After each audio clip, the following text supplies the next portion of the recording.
पार्थाय प्रतिबोधिता भगवता नारायणेन स्वयं व्यासेन ग्रथितां पुराणमुनिना मध्ये महाभारतम् अद्वैतामृतवर्षिणीं भगवतीम् अष्टादशाध्यायिनीम् अम्ब त्वामनुसन्दधामि भगवद्गीते भवद्वेषिणीम् भगवद्गीते भवद्वेषिणी ಶ್ರೀಮದ್ ಭಗವದ್ಗೀತೆಯ 2ನೇ ಅಧ್ಯಾಯದ ಸ್ಥಿತಪ್ರಜ್ಞನ ಲಕ್ಷಣದ ಶ್ಲೋಕಗಳನ್ನ ನಾವು ನೋಡ್ತಾ ಇದ್ದೇವೆ.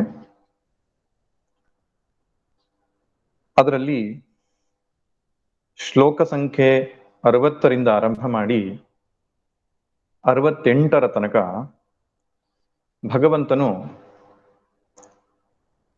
ಸ್ಥಿತಪ್ರಜ್ಞತ್ವದ ಪ್ರಾಪ್ತಿಗಾಗಿ ನಾವು ಮಾಡಬೇಕಾದಂತಹ ಸಾಧನೆಯನ್ನ ತಿಳಿಸಿಕೊಟ್ಟಿದ್ದಾನೆ. ಪ್ರಧಾನವಾಗಿ 3 ಸಾಧನೆಗಳನ್ನ ಆ ಶ್ಲೋಕಗಳಲ್ಲಿ ವರ್ಣಿಸಲಾಗಿದೆ. ಇಂದ್ರಿಯ ನಿಗ್ರಹ, ಮನೋನಿಗ್ರಹ ಮತ್ತು ನಿಧಿಧ್ಯಾಸನ. ಇವುಗಳ ಬಗ್ಗೆ ಸಾಕಷ್ಟು ಚರ್ಚೆ ಮಾಡಿದ್ದೇವೆ ಹಿಂದಿನ ತರಗತಿಗಳಲ್ಲಿ. ಮತ್ತು ಆ ಸಂಗತಿಯನ್ನ ಭಗವಂತ ಪರಿಸಮಾಪ್ತಿಯನ್ನ ಮಾಡಿ ತಸ್ಮಾತ್ ಎಂತಕ್ಕಂತಹ ನಿಗಮನ ವಾಕ್ಯದ ಮೂಲಕ ಇಂದ್ರಿಯಗಳನ್ನ ನಿಗ್ರಹಿಸಿದವನ ಪ್ರಜ್ಞೆಯು ಆತ್ಮನಲ್ಲಿ ಪ್ರತಿಷ್ಠಿತವಾಗ್ತದೆ ಎಂಬುದಾಗಿ ಅದಕ್ಕೆ ಒಂದು ಉಪಸಂಹಾರವನ್ನ ಮಾಡಿದ್ದಾನೆ. ಇನ್ನು ಮುಂದಿನ ಶ್ಲೋಕಗಳಲ್ಲಿ, ಮುಂದಿನ 4 ಶ್ಲೋಕಗಳಲ್ಲಿ ಪುನಃ ಸ್ಥಿತಪ್ರಜ್ಞನ ಲಕ್ಷಣವನ್ನ ಭಗವಂತ ತಿಳಿಸಿಕೊಡುವುದನ್ನ ಕಾಣುತ್ತೇವೆ. ಆರಂಭದಲ್ಲಿ ಶ್ಲೋಕ 5 ಶ್ಲೋಕದವರೆಗೆ ಭಗವಂತ ಸ್ಥಿತಪ್ರಜ್ಞನ ಲಕ್ಷಣವನ್ನು ತಿಳಿಸಿದ್ದ. ತದನಂತರ ಸ್ಥಿತಪ್ರಜ್ಞತ್ವ ಪ್ರಾಪ್ತಿಗಾಗಿ ಸಾಧನೆಯನ್ನು ತಿಳಿಸಿ ಪುನಃ ಕೊನೆಯ 4 ಶ್ಲೋಕಗಳಲ್ಲಿ ಸ್ಥಿತಪ್ರಜ್ಞನ ಲಕ್ಷಣವನ್ನೇ ಹೇಳ್ತಾ ಈ ಅಧ್ಯಾಯವನ್ನ ಪರಿಸಮಾಪ್ತಿ ಮಾಡ್ತಾ ಇದ್ದಾನೆ. ಅದರಲ್ಲಿ 69ನೆಯ ಶ್ಲೋಕ, ಯಾ ನಿಶಾ ಸರ್ವಭೂತಾನಾಂ ತಸ್ಯಾಂ ಜಾಗರ್ತಿ ಸಂಯಮಿ ಯಸ್ಯಾಂ ಜಾಗ್ರತಿ ಭೂತಾನಿ ಸಾ ನಿಶಾ ಪಶ್ಯತೋ ಮುನೇಃ. ತುಂಬಾ ಪ್ರಸಿದ್ಧವಾದ ಶ್ಲೋಕ, ಸ್ವಲ್ಪ ಒಗಟಾಗಿರ್ತಕ್ಕಂಥ ಶ್ಲೋಕ ಕೂಡ ಆಗಿದೆ. ಈ ಶ್ಲೋಕ ಏನ್ ಹೇಳುತ್ತೆ, ಎಲ್ಲ ಜೀವರಾಶಿಗಳಿಗೆ ಯಾವುದು ಕತ್ತಲೆಯೋ ಜ್ಞಾನಿಗೆ ಅದು ಹಗಲು, ಅಥವಾ ಅಲ್ಲಿ ಜ್ಞಾನಿಯು ಎಚ್ಚೆತ್ತಿರ್ತಾನೆ. ಎಚ್ಚೆತ್ತಿರುವುದು ಹಗಲು ಎಂಬ ಅರ್ಥದಲ್ಲಿ ತೆಗೆದುಕೊಳ್ಳಬಹುದು. ಎಲ್ಲ ಜೀವರಾಶಿಗಳಿಗೆ ಯಾವುದು ಕತ್ತಲೋ, ಯಾವುದು ರಾತ್ರಿಯೋ, ನಿಶೆಯೋ, ಅಲ್ಲಿ ಜ್ಞಾನಿಯು ಎಚ್ಚೆತ್ತಿರ್ತಾನೆ. ಯಸ್ಯಾಂ ಜಾಗೃತಿ ಭೂತಾನಿ, ಎಲ್ಲಿ ಬೇರೆ ಜೀವರಾಶಿಗಳೆಲ್ಲ ಎಚ್ಚೆತ್ತಿರ್ತವೋ ಸಾ ನಿಶಾ ಪಶ್ಯತೋ ಮುನೇಃ, ಜ್ಞಾನಿಗೆ ಅದು ಕತ್ತಲು, ರಾತ್ರಿ. ಎಲ್ಲ ಜೀವರಾಶಿಗಳಿಗೆ ಯಾವುದು ಕತ್ತಲೋ ಅದು ಜ್ಞಾನಿಗೆ ಹಗಲು.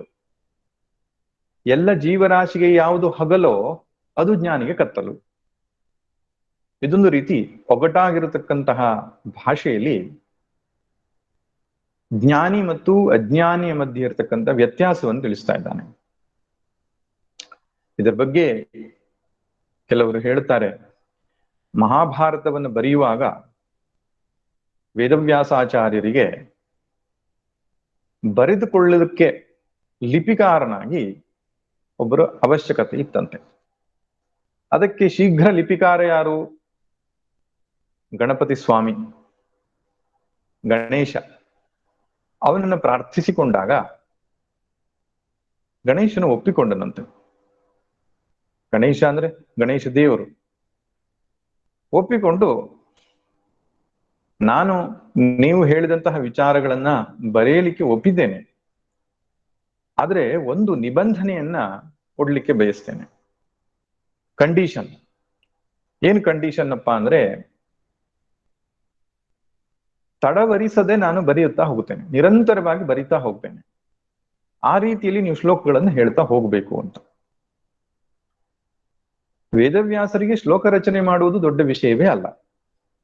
ಅದು ಅನುಷ್ಠುಪ್ ಛಂದಸ್ಸೋ, ತ್ರಿಷ್ಠುಪ್ ಛಂದಸ್ಸೋ, ಜಗತಿ ಛಂದಸ್ಸೋ, ಲೌಕಿಕ ಛಂದಸ್ಸೋ, ಯಾವ ಛಂದಸ್ಸಿನಲ್ಲಿಯೂ ಕೂಡ ಶ್ಲೋಕ ರಚನೆ ಮಾಡುವುದು ವೇದವ್ಯಾಸರಿಗೆ ಒಂದು ದೊಡ್ಡ ವಿಷಯ ಅಲ್ಲ.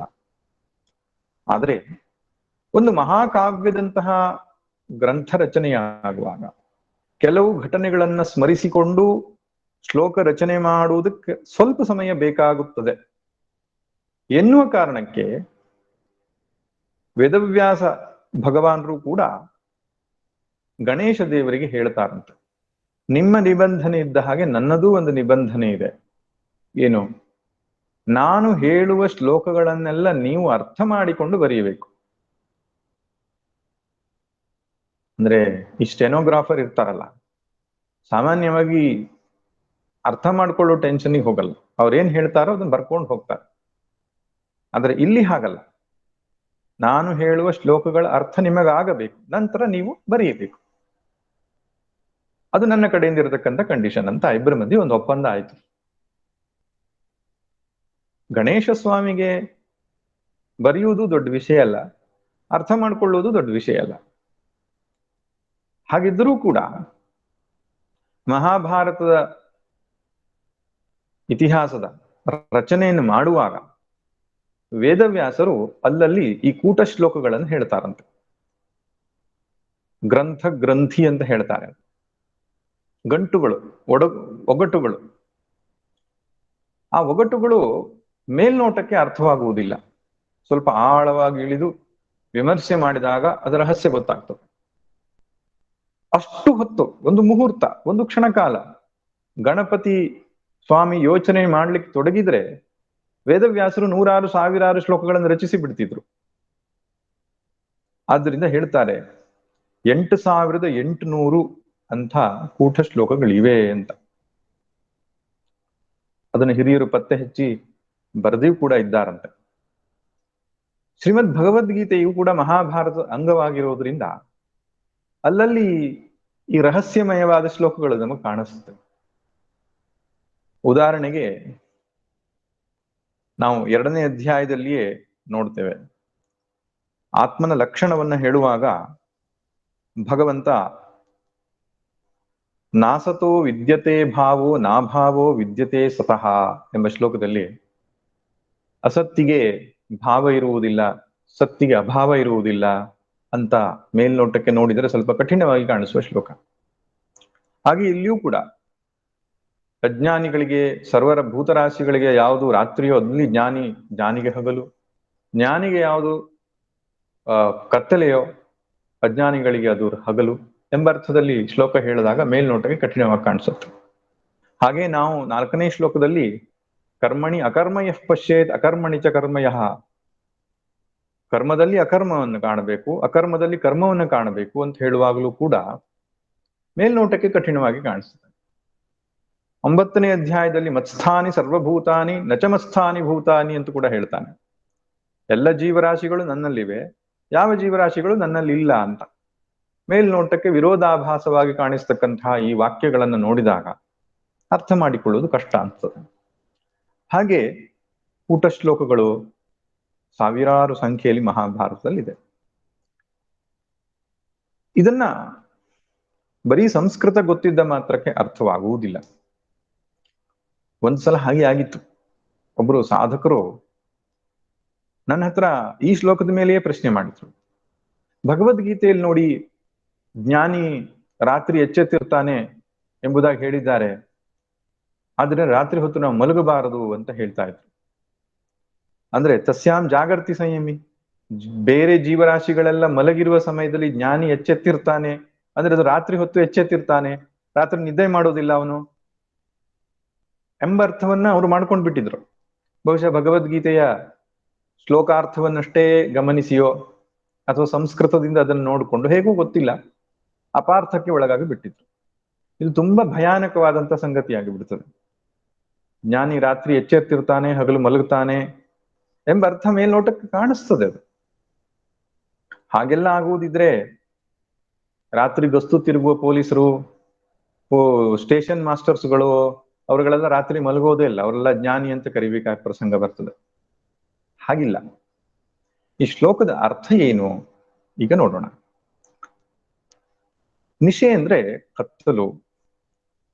ಕತ್ತಲಿನ ಲಕ್ಷಣ ಏನಂದ್ರೆ ಏನು ಕಾಣಿಸುವುದಿಲ್ಲ ಅಂತ, ಎಲ್ಲವೂ ಮುಚ್ಚಿಕೊಂಡು ಬಿಡ್ತದೆ. ಕತ್ತಲಿನಲ್ಲಿ ಪ್ರತಿಯೊಂದು ವಸ್ತು ಮುಚ್ಚಿ ಹೋಗಿ ನಮಗೇನೇನು ಕಾಣಿಸದಾದಂತಹ ಒಂದು ಸ್ಥಿತಿ ಇರ್ತದೆ. ಆದ್ದರಿಂದ ಅಜ್ಞಾನ ಅನ್ನುವಂಥದ್ದು ಕತ್ತಲಿನ ಪ್ರತೀಕ, ಜ್ಞಾನ ಅನ್ನುವಂಥದ್ದು ಹಗಲಿನ ಪ್ರತೀಕ. ಜ್ಞಾನದ ಲಕ್ಷಣ ಏನು? ಅಲ್ಲಿ ನಮಗೆಲ್ಲವೂ ಕಾಣಿಸ್ತದೆ. ಯಾರಿಗೆ ಜ್ಞಾನ ಇದೆಯೋ ಅವನಿಗೆ ಸ್ಪಷ್ಟವಾಗಿ ಗೋಚರವಾಗ್ತದೆ. ಲೌಕಿಕ ಇರಲಿ, ಆಧ್ಯಾತ್ಮಿಕ ಇರಲಿ, ಜ್ಞಾನ ಇದ್ದಾಗ ಸ್ಪಷ್ಟತೆ ಇರ್ತದೆ, clarity in thinking, clarity of vision. ಅಜ್ಞಾನ ಇದ್ದಾಗ ಎಲ್ಲವೂ ಮಸುಕು ಮಸುಕು, ಯಾವುದು ಸ್ಪಷ್ಟವಾಗಿ ಕಾಣಿಸಲ್ಲ. ಆದ್ರಿಂದ ಕತ್ತಲೆ ಮತ್ತು ಅಜ್ಞಾನ ಇದೆರಡು ಸಮಾನಾರ್ಥಕ. ಜ್ಞಾನ ಹಾಗೂ ಬೆಳಕು ಸಮಾನಾರ್ಥಕ, ಅಂದ್ರೆ ಉಪಮೆಯಾಗಿದ್ರೂ ಕೂಡ ಸಮಾನ ಅರ್ಥವನ್ನು ಕೊಡತಕ್ಕಂತಹ ಉಪಮೆಯಾಗಿದೆ. ಆದ್ರಿಂದ ಜ್ಞಾನ ದೀಪೇನ ಭಾಸ್ವತ, ಜ್ಞಾನವನ್ನು ದೀಪಕ್ಕೆ ಹೋಲಿಸ್ತಾರೆ, ಜ್ಞಾನವನ್ನು ಸೂರ್ಯನಿಗೆ ಹೋಲಿಸ್ತಾರೆ, ಜ್ಞಾನವನ್ನು ಬೆಳಕಿಗೆ ಹೋಲಿಸ್ತಾರೆ. ತತ್ ಸವಿತುರ್ವರೇಣ್ಯಂ ಎಂಬ ಗಾಯತ್ರಿ ಮಂತ್ರದಲ್ಲಿಯೂ ಕೂಡ ಬೆಳಕನ್ನ ಧ್ಯಾನ ಮಾಡತಕ್ಕಂತಹ ಒಂದು ಪ್ರಕ್ರಿಯೆ, ಅಥವಾ ಬೆಳಕಿನ ಸ್ವರೂಪವಾದ ಚೈತನ್ಯವನ್ನ ಧ್ಯಾನ ಮಾಡತಕ್ಕಂಥ ಒಂದು ಪ್ರಕ್ರಿಯೆ. ಅದರಿಂದ ಬೆಳಕು, ಆತ್ಮ, ಜ್ಞಾನ ಇವೆಲ್ಲವೂ ಸಮಾನ ಅರ್ಥವನ್ನ ಕೊಡತಕ್ಕಂತಹ ಒಂದು ಶಬ್ದಗಳಾದರೆ, ಕತ್ತಲು, ಅಜ್ಞಾನ ಇವೆಲ್ಲವೂ ಒಂದು ರೀತಿಯ ಸಮಾನ ಅರ್ಥವನ್ನು ಕೊಡತಕ್ಕಂತಹ ವ್ಯವಸ್ಥೆ ಆಗಿದೆ. ಅದಕ್ಕೆ ನೋಡಿ, ನಾವು ಸರಸ್ವತಿಯನ್ನ, ಜ್ಞಾನದ ಅಧಿದೇವತೆಯಾದ ಸರಸ್ವತಿಯನ್ನ ಬಿಳಿ ಬಣ್ಣದಿಂದ ನಾವು ಪ್ರತೀಕವನ್ನ ಮಾಡ್ತೇವೆ. ಶುಕ್ಲಾಂ ಬ್ರಹ್ಮ ವಿಚಾರ ಸಾರ ಪರಮಾಂ ಯಾ ಕುಂದೇಂದು ತುಷಾರ ಹಾರ ಧವಲ. ಕುಂದ, ಇಂದು ಮುಂತಾದಂತಹ ಉಪಮೆಯನ್ನು ಕೊಟ್ಟು ಶುಭ್ರ ವಸ್ತ್ರವನ್ನು ಧರಿಸಿರ್ತಕ್ಕಂತಹ ಶುಭ್ರ ಬಿಳಿ ಬಣ್ಣದ ಸರಸ್ವತಿಯನ್ನು ನಾವು ಆರಾಧಿಸ್ತೇವೆ. ಅಂದ್ರೆ ಜ್ಞಾನ ಅನ್ನುವಂಥದ್ದು ಬೆಳಕು, ಪ್ರಕಾಶ, ಸತ್ವಗುಣ ಇವೆಲ್ಲವೂ ಕೂಡ ಪ್ರಕಾಶದ ಸೂಚಕ. ಹಾಗೆ ಇಲ್ಲಿ ಅರ್ಥ ಹೇಗೆ ಮಾಡಬೇಕು ಅಂದ್ರೆ, ಸರ್ವಭೂತಾನಾಂ ಯಾ ನಿಶಾ, ಎಲ್ಲ ಜೀವರಾಶಿಗಳಿಗೆ ಯಾವುದು ಕತ್ತಲೆಯೋ, ಎಲ್ಲ ಜೀವರಾಶಿಗಳಿಗೂ ಕಾಣದೇ ಇರತಕ್ಕಂಥದ್ದು ಯಾವುದು? ಪರಮಾರ್ಥ ಸ್ವರೂಪವಾದ ಆತ್ಮತತ್ವ. ಅವರೆಲ್ಲರೂ ಕೂಡ ಜಾಗೃತ್, ಸ್ವಪ್ನ, ಸುಷುಪ್ತಿ ಈ ಮೂರು ಅವಸ್ಥೆಗಳ ಅನುಭವವನ್ನು ಪಟ್ಟುಕೊಂಡಿರ್ತಾರೆ ಹೊರತು ತುರಿಯ ಎಂಬುದಾಗಿ ಕರೆಯತಕ್ಕಂತಹ ಚತುರ್ಥಂ ಮನ್ಯಂತೆ ಸ ಆತ್ಮ ಸ ವಿಜ್ಞೇಯ, ಪರಮಾರ್ಥ ಸ್ವರೂಪವಾದಂತಹ ಆ ಚೈತನ್ಯ ಸ್ವರೂಪ ಅವರಿಗೆ ಗೊತ್ತಿರುವುದಿಲ್ಲ, ಅದು ಗೋಚರವಾಗಿರುವುದಿಲ್ಲ, ಅದು ಅವರ ಪ್ರಜ್ಞೆಗೆ ಕಾಣಿಸಿರುವುದಿಲ್ಲ. ಆ ಕಾರಣದಿಂದ ಅವರಿಗೆ ಆ ಪರಮಾರ್ಥ ಸ್ವರೂಪ ಎನ್ನುವುದು ಕತ್ತಲು. ಇನ್ನು ಜ್ಞಾನಿಗೆ ಪರಮಾರ್ಥ ಸ್ವರೂಪ ಎನ್ನುವಂಥದ್ದು ಬೆಳಕು. ಹೇಗೆ? ಅವನು ಆ ತುರಿಯ ಸ್ಥಿತಿಗೆ ಎಚ್ಚರವಾಗಿರ್ತಾನೆ. ಜಾಗೃತ್, ಸ್ವಪ್ನ, ಸುಷುಪ್ತಿಗೂ ಮೀರಿದಂತಹ ಆ ಸಾಕ್ಷಿ ಚೈತನ್ಯವು ನನ್ನ ನಿಜ ಸ್ವರೂಪವಾಗಿದೆ, ಅದೇ ನಾನು, ಅದೇ ಬ್ರಹ್ಮ, ಅದೇ ವ್ಯಾವಹಾರಿಕ ಪ್ರಪಂಚವಾಗಿ ತೋರ್ತಾ ಇದೆ. ವ್ಯಾವಹಾರಿಕ ಪ್ರಪಂಚವು ಪರಮಾರ್ಥವಾದ ಆತ್ಮನಲ್ಲಿ ಅಧ್ಯಸ್ಥವಾಗಿದೆ, ಅದುವೇ ಸತ್ಯ, ಇದು ಮಿಥ್ಯ ಎಂಬುದಾಗಿ ಅವನು ತಿಳಿದುಕೊಂಡಿರುವುದರಿಂದ ಪರಮಾರ್ಥ ಸ್ವರೂಪಕ್ಕೆ ಎಚ್ಚರವಾಗಿದ್ದಾನೆ.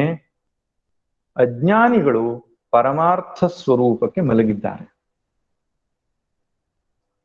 ಪರಮಾರ್ಥ ಸ್ವರೂಪ ಅಂದ್ರೂ ಒಂದೇ, ಆತ್ಮಜ್ಞಾನ ಅಂದ್ರೂ ಒಂದೇ, ಬ್ರಹ್ಮಸ್ವರೂಪ ಅಂದ್ರೂ ಒಂದೇ, ಮೋಕ್ಷ ಸ್ವರೂಪ ಅಂದ್ರೂ ಒಂದೇ, ಕೈವಲ್ಯ, ನಿರ್ವಾಣ ಇವೆಲ್ಲವೂ ಒಂದೇ. ಮತ್ತೆ ಅದಕ್ಕೆ ವಿರುದ್ಧವಾಗಿ ಯಸ್ಯಾಂ ಜಾಗೃತಿ ಭೂತಾನಿ, ಎಲ್ಲಿ ಜೀವರಾಶಿಗಳು ಎಚ್ಚೆತ್ತಿರ್ತಾರೆ. ಜೀವರಾಶಿಗಳು ಎಲ್ಲಿ ಎಚ್ಚೆತ್ತಿರ್ತಾರೆ? ಸಂಸಾರದಲ್ಲಿ, ಅಜ್ಞಾನದಲ್ಲಿ, ಪ್ರಾಪಂಚಿಕ ವ್ಯವಹಾರಗಳಲ್ಲಿ. ಅದಕ್ಕೆ ಪರಮಾರ್ಥ ಸತ್ತ, ವ್ಯಾವಹಾರಿಕ ಸತ್ತ ಅಂತ ಹೇಳ್ತಾರೆ. ಈ ವ್ಯಾವಹಾರಿಕ ಪ್ರಪಂಚದಲ್ಲಿ ಎಚ್ಚೆತ್ತಿರ್ತಾರೆ. ನನ್ನ ಗಂಡ, ನನ್ನ ಹೆಂಡತಿ, ನನ್ನ ಮಕ್ಕಳು, ನನ್ನ ಹಣ, ನನ್ನ ವ್ಯವಹಾರ, ಅವಿದ್ಯಾ ಕಾಮಕರ್ಮಾದಿಗಳ ಈ ವ್ಯವಹಾರದಲ್ಲಿ ಸದಾ ಜಾಗೃತವಾಗಿರ್ತಾರೆ, ಸದಾ ಆಸಕ್ತಿಯಾಗಿರ್ತಾರೆ, ಅದರ ಬಗ್ಗೆ ಯೋಚನೆಯನ್ನು ಮಾಡ್ತಿರ್ತಾರೆ. ಆ ವಿಷಯದಲ್ಲಿ ಸಾ ನಿಶಾ ಪಶ್ಯತೋ ಮುನೇಹೆ. ಪಶ್ಯತೋ ಮುನೇಹೆ ಅಂದ್ರೆ ಜ್ಞಾನಿಗೆ ಅದು ಕತ್ತಲು, ಅದು ಅದರ ಕಡೆಗೆ ಅವನು ಗಮನಿಸುವುದಿಲ್ಲ, ಅದು ಅವನಿಗೆ ಮಿಥ್ಯೆ ಆಗಿರ್ತದೆ, ಅದೊಂದು ರೀತಿ ಕತ್ತಲಾಗಿರ್ತದೆ ಎಂಬಂಥ ಒಂದು ಉಪಮೆಯನ್ನು ಕೊಟ್ಟು ಜ್ಞಾನಿಗೂ ಮತ್ತು ಅಜ್ಞಾನಿಗೂ ಇರತಕ್ಕಂಥ ವ್ಯತ್ಯಾಸವನ್ನು ತಿಳಿಸ್ತಾ ಇದ್ದಾನೆ. ಜ್ಞಾನಿ ಮತ್ತು ಅಜ್ಞಾನಿ ಇಬ್ಬರೂ ಕೂಡ ಇದೇ ಪ್ರಪಂಚದಲ್ಲಿ ಬದುಕಿರ್ತಾರೆ. ಅಜ್ಞಸ್ಯ ವಿಜ್ಞಸ್ಯ ಚ ವಿಶ್ವಮಸ್ತಿ. ರಮಣ ಮಹರ್ಷಿಗಳು ಹೇಳುವ ಹಾಗೆ ಅಜ್ಞನಿಗೂ ಜ್ಞಾನಿಗೂ ವಿಶ್ವ ಇರ್ತದೆ, ಇಬ್ಬರಿಗೂ ಇರ್ತದೆ. ಪೂರ್ವಸ್ಯ ದೃಶ್ಯಂ ಜಗದೇವ ಸತ್ಯಂ. ಅಜ್ಞಾನಿಗೆ ದೃಶ್ಯ ಜಗತ್ತು ಮಾತ್ರ ಸತ್ಯ. ಪರಸ್ಯ ದೃಶ್ಯಾಶ್ರಯ ಭೂತಮೇಕಂ. ಆ ಜ್ಞಾನಿಗೆ ಈ ದೃಶ್ಯಕ್ಕೆ ಆಶ್ರಯವಾಗಿರತಕ್ಕಂತಹ ಪರಮಾರ್ಥ ಪರಬ್ರಹ್ಮ ವಸ್ತುವಾದ ಆ ಆತ್ಮವು ಸತ್ಯವಾಗಿರ್ತದೆ. ಆತ್ಮನಲ್ಲಿಯೇ ಈ ಜಗತ್ತು ಹುಟ್ಟುವುದು, ಉಳಿಯುವುದು, ಅಳಿಯುವುದು ಎಂಬುದನ್ನು ನೋಡುತ್ತಾನೆ. ಸಾಕ್ಷಿ ದೃಷ್ಟಿಯನ್ನಿಟ್ಟುಕೊಂಡು ಆ ಆತ್ಮವೇ ಈ ಜಗತ್ತಿಗೆ ಆಶ್ರಯವಾಗಿದೆ.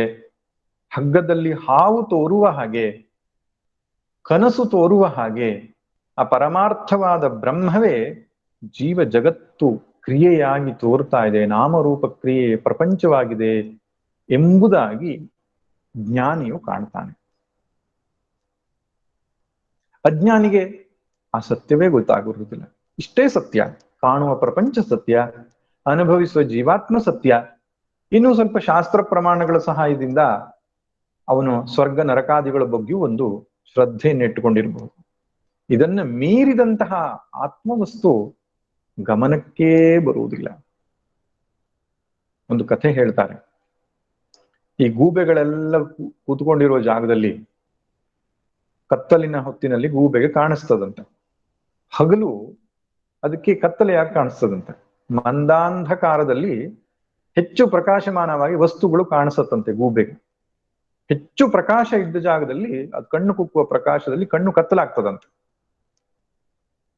ಆ ಗೂಬೆಗಳೆಲ್ಲ ಸೇರಿರುವ ಜಾಗದಲ್ಲಿ ಈ ಹಂಸ ಪಕ್ಷಿಗೆ ಅನ್ನಿಸ್ತಂತೆ, ಎಂಥ ಸುಂದರವಾದ ಶುಭ್ರವಾದ ಹಗಲಿದೆ, ಇದನ್ನ ಆಸ್ವಾದಿಸುವುದು ಬಿಟ್ಟು ಕತ್ತಲೆಯನ್ನೇ ಹಗಲು ಅಂತ ಭ್ರಮಿಸ್ಕೊಂಡಿದ್ದಾರಲ್ಲ, ಸ್ವಲ್ಪ ಬುದ್ಧಿವಾದ ಹೇಳ್ಕೊಂಡು ಬರೋಣ ಅಂತ ಹೇಳಿ ಈ ಹಂಸ ಪಕ್ಷಿ ಹೋಯ್ತಂತೆ ಗೂಬೆಗಳಿರುವ ಜಾಗದಲ್ಲಿ. ನೋಡಿರಿ, ನೀವೆಲ್ಲ ಅನುಭವಿಸ್ತಾ ಇರೋದು ಹಗಲಲ್ಲ, ಇದು ಕತ್ತಲು. ಹಗಲು ಇನ್ನೊಂದಿದೆ, ನಾನ್ ನಿಮ್ಗೆ ತೋರಿಸ್ತೇನೆ, ನನ್ ಜೊತೆ ಬನ್ನಿ, ಕತ್ತಲೆಯನ್ನ ಹಗಲಂತ ಭ್ರಮಿಸಬೇಡಿ ಅಂತ ಉಪದೇಶ ಕೊಡ್ಲಿಕ್ಕೆ ಹೋಯ್ತಂತೆ. ಆ ಗೂಬೆಗಳೆಲ್ಲ ಸೇರಿ ಚೆನ್ನಾಗಿ ಪೆಟ್ಟು ಕೊಟ್ಟು ಈ ಹಂಸ ಪಕ್ಷಿಗೆ, ಇವನಿಗೆ ಹಗಲು ಅಂದ್ರೆ ಯಾವ್ದು ಗೊತ್ತಿಲ್ಲ, ಕತ್ಲೆ ಅಂದ್ರೆ ಯಾವ್ದು ಗೊತ್ತಿಲ್ಲ, ಇಷ್ಟು ಸ್ಪಷ್ಟವಾಗಿ ಕಾಣ್ತಾ ಇದೆ ಪ್ರಪಂಚ ಎಲ್ಲ, ಇದನ್ನ ಹಗಲು ಅನ್ನೋದು ಇನ್ಯಾವುದನ್ನ ಹಗಲನ್ಬೇಕು, ಇನ್ನೊಂದು ಇರೋದು ಕತ್ಲದು, ಹಗಲಲ್ಲ. ಆದ್ರಿಂದ ಇವನಿಗೆ ಹೆಚ್ಚು ಉಪದೇಶ ಕೊಟ್ರೆ ಇವನು ತಲೆ ಕೆಡಿಸ್ತಾನೆ ಅಂತ ಹೇಳಿ ಎಲ್ಲ ಹೊಡೆದು ಓಡಿಸುದಂತೆ. ಈಗ ಯಾರು ಹೇಳಿದ್ದು ಸತ್ಯ, ಯಾರು ಹೇಳಿದ್ದು ಸುಳ್ಳು? ಇಬ್ಬರ ದೃಷ್ಟಿಯಲ್ಲಿ ಕಾಣ್ತಾ ಇರೋದು ಸತ್ಯದ ಹಾಗೆ ಕಾಣಿಸ್ತದೆ. ಗೂಬೆಗೆ ಇನ್ನೊಂದು ಪ್ರಪಂಚವೇ ಗೊತ್ತಿಲ್ಲ, ಹಗಲು ಗೊತ್ತೇ ಇಲ್ಲ ಅದಕ್ಕೆ ಕಾಣಿಸ್ತಾ ಇರುವುದು ಇಷ್ಟೇ. ಆದ್ರಿಂದ ಅದಕ್ಕೆ ಆ ಸೀಮಿತವಾದ ಪ್ರಪಂಚದಲ್ಲಿಯೇ ತನ್ನ ಬದುಕನ್ನ ಕಟ್ಟುಕೊಂಡಿದೆ. ಆದ್ರೆ ಹಂಸ ಪಕ್ಷಿಗೆ ಗೊತ್ತು ಯಾವುದು ಕತ್ತಲು, ಯಾವುದು ಹಗಲು, ಇದ್ರ ವ್ಯತ್ಯಾಸ ಅದಕ್ಕೆ ಗೊತ್ತಿದೆ. ಇದೇ ರೀತಿ ಜ್ಞಾನಿಗಳಿಗೂ ಕೂಡ ಈ ಸಂಸಾರವಷ್ಟೇ ಸತ್ಯ, ಸಂಸಾರ ಸುಖವಷ್ಟೇ ಸೀಮಿತವಾದ್ದು, ಇದಕ್ಕಿಂತ ಹೊರತಾದ ಇನ್ನೊಂದು ಇಲ್ಲ ಎಂಬುದಾಗಿ ಅಜ್ಞಾನಿಗಳು ಭ್ರಮಿಸಿರ್ತಾರೆ. ಯಾರು ಆ ಸಾಕ್ಷಿ ದೃಷ್ಟಿಯನ್ನ ಬೆಳೆಸಿಕೊಂಡಿದ್ದಾರೋ, ತನ್ನ ದೇಹಾದಿ ಅಹಂಕಾರದವರೆಗೂ ಕೂಡ, ಈ ಭೂಲೋಕದಿಂದ ಬ್ರಹ್ಮಾಂಡ ಲೋಕದ ತನಗೂ ಇರತಕ್ಕಂಥದ್ದು ಕೂಡ ಆ ಅರಿವಿನಲ್ಲಿಯೇ ಅಧ್ಯಸ್ಥವಾಗಿದೆ, ಅರಿವೇ ಪರಮಾರ್ಥ ಸತ್ಯವಾಗಿದೆ ಎಂಬುದಾಗಿ ತಿಳಿದು ಆ ಅರಿವಿನ ನೆಲೆಯಲ್ಲಿ ನಿಂತುಕೊಂಡಿದ್ದಾನೋ ಅವನಿಗೆ ಸಂಸಾರಿಗಳು ಅಳುವುದನ್ನು ನೋಡಿ ನಗು ಬರ್ತದೆ. ಯಾಕೆ ಅಳುತ್ತಿದ್ದಾರೆ? ಶರೀರವನ್ನ, ಮನಸ್ಸನ್ನ, ಬುದ್ಧಿಯನ್ನ ತಾನಂತ ಭ್ರಮಿಸಿಕೊಂಡು ಪರಮಾರ್ಥವಾದ ಆತ್ಮನನ್ನು ಮರೆತು ಅಳ್ತಾ ಇದ್ದಾರಲ್ಲ ಅಂತ ಆಶ್ಚರ್ಯವೂ ಆಗುತ್ತದಂತೆ. ಅದೇ ಸಂಸಾರಿಗಳಿಗೆ ಆ ಸತ್ಯವನ್ನು ಬಂದು ತಿಳಿಸಿದರೆ ಇವನಿಗೆಲ್ಲ ಹುಚ್ಚಿಡಿದಿರಬೇಕು ಅಂತ ಹೇಳ್ತಾರೆ. ಯಾಕೆ? ಅದು ನಮ್ಮ ಕಣ್ಣಿಗೆ ಕಾಣಿಸುವಂಥದ್ದಲ್ಲವಾಗಿದೆ. ನಾವು ಕಣ್ಣಿಗೆ ಕಾಣುವ ಪ್ರಪಂಚವಷ್ಟನ್ನೇ ಸತ್ಯ ಅಂತ ಭ್ರಮಿಸಿಕೊಂಡು ಬದುಕನ್ನು ನಡೆಸ್ತಾ ಇದ್ದೇವೆ. ಅದು ಅಲ್ಲ.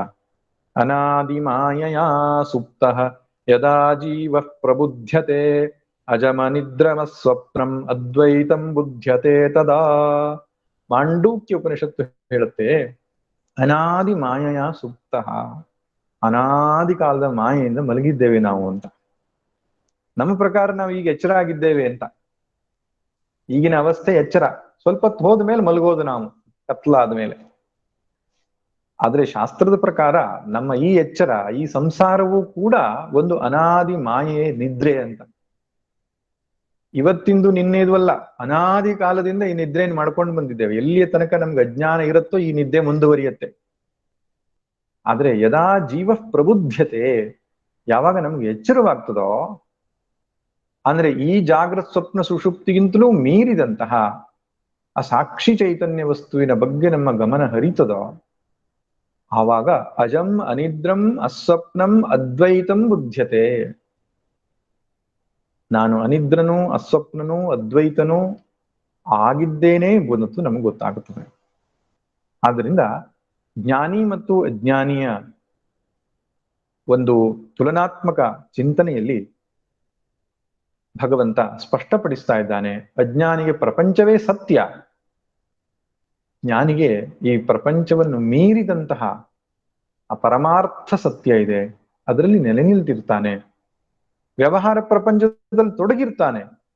ಜ್ಞಾನಿ ವ್ಯವಹಾರವನ್ನು ಮಾಡುವುದಿಲ್ಲ ಅಂತಲ್ಲ, ಅದಕ್ಕೆ ಸತ್ಯತ್ವವನ್ನು ಕೊಡುವುದಿಲ್ಲ ಅಷ್ಟೇನೆ. ನಾವು ಪ್ರಪಂಚಕ್ಕೆ ಎಷ್ಟು ಸತ್ಯತ್ವವನ್ನು ಕೊಟ್ಟಿದ್ದೇವೋ ಆ ಸತ್ಯತ್ವ ಅವನಲ್ಲಿ ಇಲ್ಲ. ಕನಸಿಗೆ ನಾವು ಯಾವ ಸತ್ಯತ್ವವನ್ನು ಕೊಡ್ತೇವೆ, ಅಷ್ಟೇ ಸತ್ಯತ್ವವನ್ನು ಜಾಗೃತ ಪ್ರಪಂಚಕ್ಕೆ ಕೊಡ್ತಾನೆ. ಒಂದು ಸಿನಿಮಾ ದೃಷ್ಟಾಂತವನ್ನು ಕೊಡುವುದಾದ್ರೆ, ಅಜ್ಞಾನಿಗೆ ಸಿನಿಮಾ ಪರದೆಯ ಮೇಲೆ ಬರತಕ್ಕಂಥ ಪಾತ್ರಗಳಷ್ಟೇ ಸತ್ಯ. ಜ್ಞಾನಿಗೆ ಹಾಗಲ್ಲ. ಸಿನಿಮಾದ ಹಿಂದೆ ಒಂದು ಪರದೆ ಇದೆ, ಆ ಪರದೆಯ ಮೇಲೆ ಬೆಳಕು, ನೆರಳು ಬೆಳಕಿನ ಆಟ ನಡೀತಾ ಇದೆ ಎಂಬುದು ತಿಳ್ಕೊಂಡಿದ್ದಾನೆ. ನಮಗೆ ಪರದೆ ಗೊತ್ತಿಲ್ಲ, ಬರೀ ಚಿತ್ರಗಳಷ್ಟೇ ನೋಡ್ಕೊಂಡು ಅದೇ ಸತ್ಯ ಅಂತ ಅದರಲ್ಲಿ ನಾವು ರಮಿಸ್ತಾ ಇದ್ದೇವೆ. ಜ್ಞಾನಿಗೆ ಬೆಳಕು ಗೊತ್ತು, ಆ ಚಿತ್ರಗಳು ಗೊತ್ತು, ಪರದೆಯೂ ಗೊತ್ತು. ಈ ರೀತಿಯಾಗಿರತಕ್ಕಂಥದ್ದು ಎಂಬುದನ್ನ ಭಗವಂತ ತಿಳಿಸ್ತಿದ್ದಾನೆ. ಇನ್ನು ಮುಂದಿನ ಶ್ಲೋಕದಲ್ಲಿ ಒಂದು ಒಳ್ಳೆಯ ಉಪಮೆಯನ್ನ ಕೊಟ್ಟು ಜ್ಞಾನಿ ಮತ್ತು ಅಜ್ಞಾನಿಯ ಮಧ್ಯೆ ಇರತಕ್ಕಂಥ ವ್ಯತ್ಯಾಸವನ್ನ ತಿಳಿಸ್ತಾನೆ. ತುಂಬಾ ಪ್ರಸಿದ್ಧವಾದ ಶ್ಲೋಕ. ಆಪೂರ್ಯಮಾಣಮಚಲ ಪ್ರತಿಷ್ಠಂ ಸಮುದ್ರಮಾಪ ಪ್ರವಿಶಂತಿ ಯದ್ವತ್ ತದ್ವತ್ ಕಾಮಾಯಂ ಪ್ರವಿಶಂತಿ ಸರ್ವೇ ಸ ಶಾಂತಿಮಾಪ್ನೋತಿ ನ ಕಾಮಕಾಮೀ. ಈ ಶ್ಲೋಕದಲ್ಲಿ ಒಂದು ಸಮುದ್ರದ ದೃಷ್ಟಾಂತವನ್ನು ಭಗವಂತ ಕೊಡ್ತಾ ಇದ್ದಾನೆ. ವಿಶಾಲವಾದಂತಹ ಒಂದು ಸಮುದ್ರ ಜ್ಞಾನಿಯನ್ನ ಪ್ರತಿಬಿಂಬಿಸುತ್ತೆ. ಜ್ಞಾನಿಯೂ ಕೂಡ ಸಮುದ್ರದ ಹಾಗೆ ವಿಶಾಲ ಗಂಭೀರವಾಗಿರ್ತಾನೆ ಅಂತ. ಇಲ್ಲಿ ದೃಷ್ಟಾಂತದಲ್ಲಿ ಹೇಗೆ ಅರ್ಥ, ದಾರ್ಷ್ಟಾಂತದಲ್ಲಿ ಹೇಗೆ ತಿಳ್ಕೊಳ್ಬೇಕು ಎಂಬುದನ್ನು ನೋಡೋಣ. ಆಪೂರ್ಯಮಾಣ ಅಚಲ ಪ್ರತಿಷ್ಠಂ ಸಮುದ್ರಂ ಅಂತ ಸಮುದ್ರಕ್ಕೆ ಎರಡು ವಿಶೇಷಣವನ್ನು ಕೊಟ್ಟಿದ್ದಾನೆ ಭಗವಂತ. ಆಪೂರ್ಯಮಾಣಂ, ತುಂಬಿಕೊಂಡಿರತಕ್ಕಂಥದ್ದು, ಎಲ್ಲೆಲ್ಲೂ ಕೊರತೆ ಇಲ್ಲದೆ ಎಲ್ಲ ಕಡೆಗೆ ತುಂಬಿಕೊಂಡಿರ್ತಕ್ಕಂತಹ ವಿಶಾಲವಾದಂತಹ ಸಮುದ್ರ.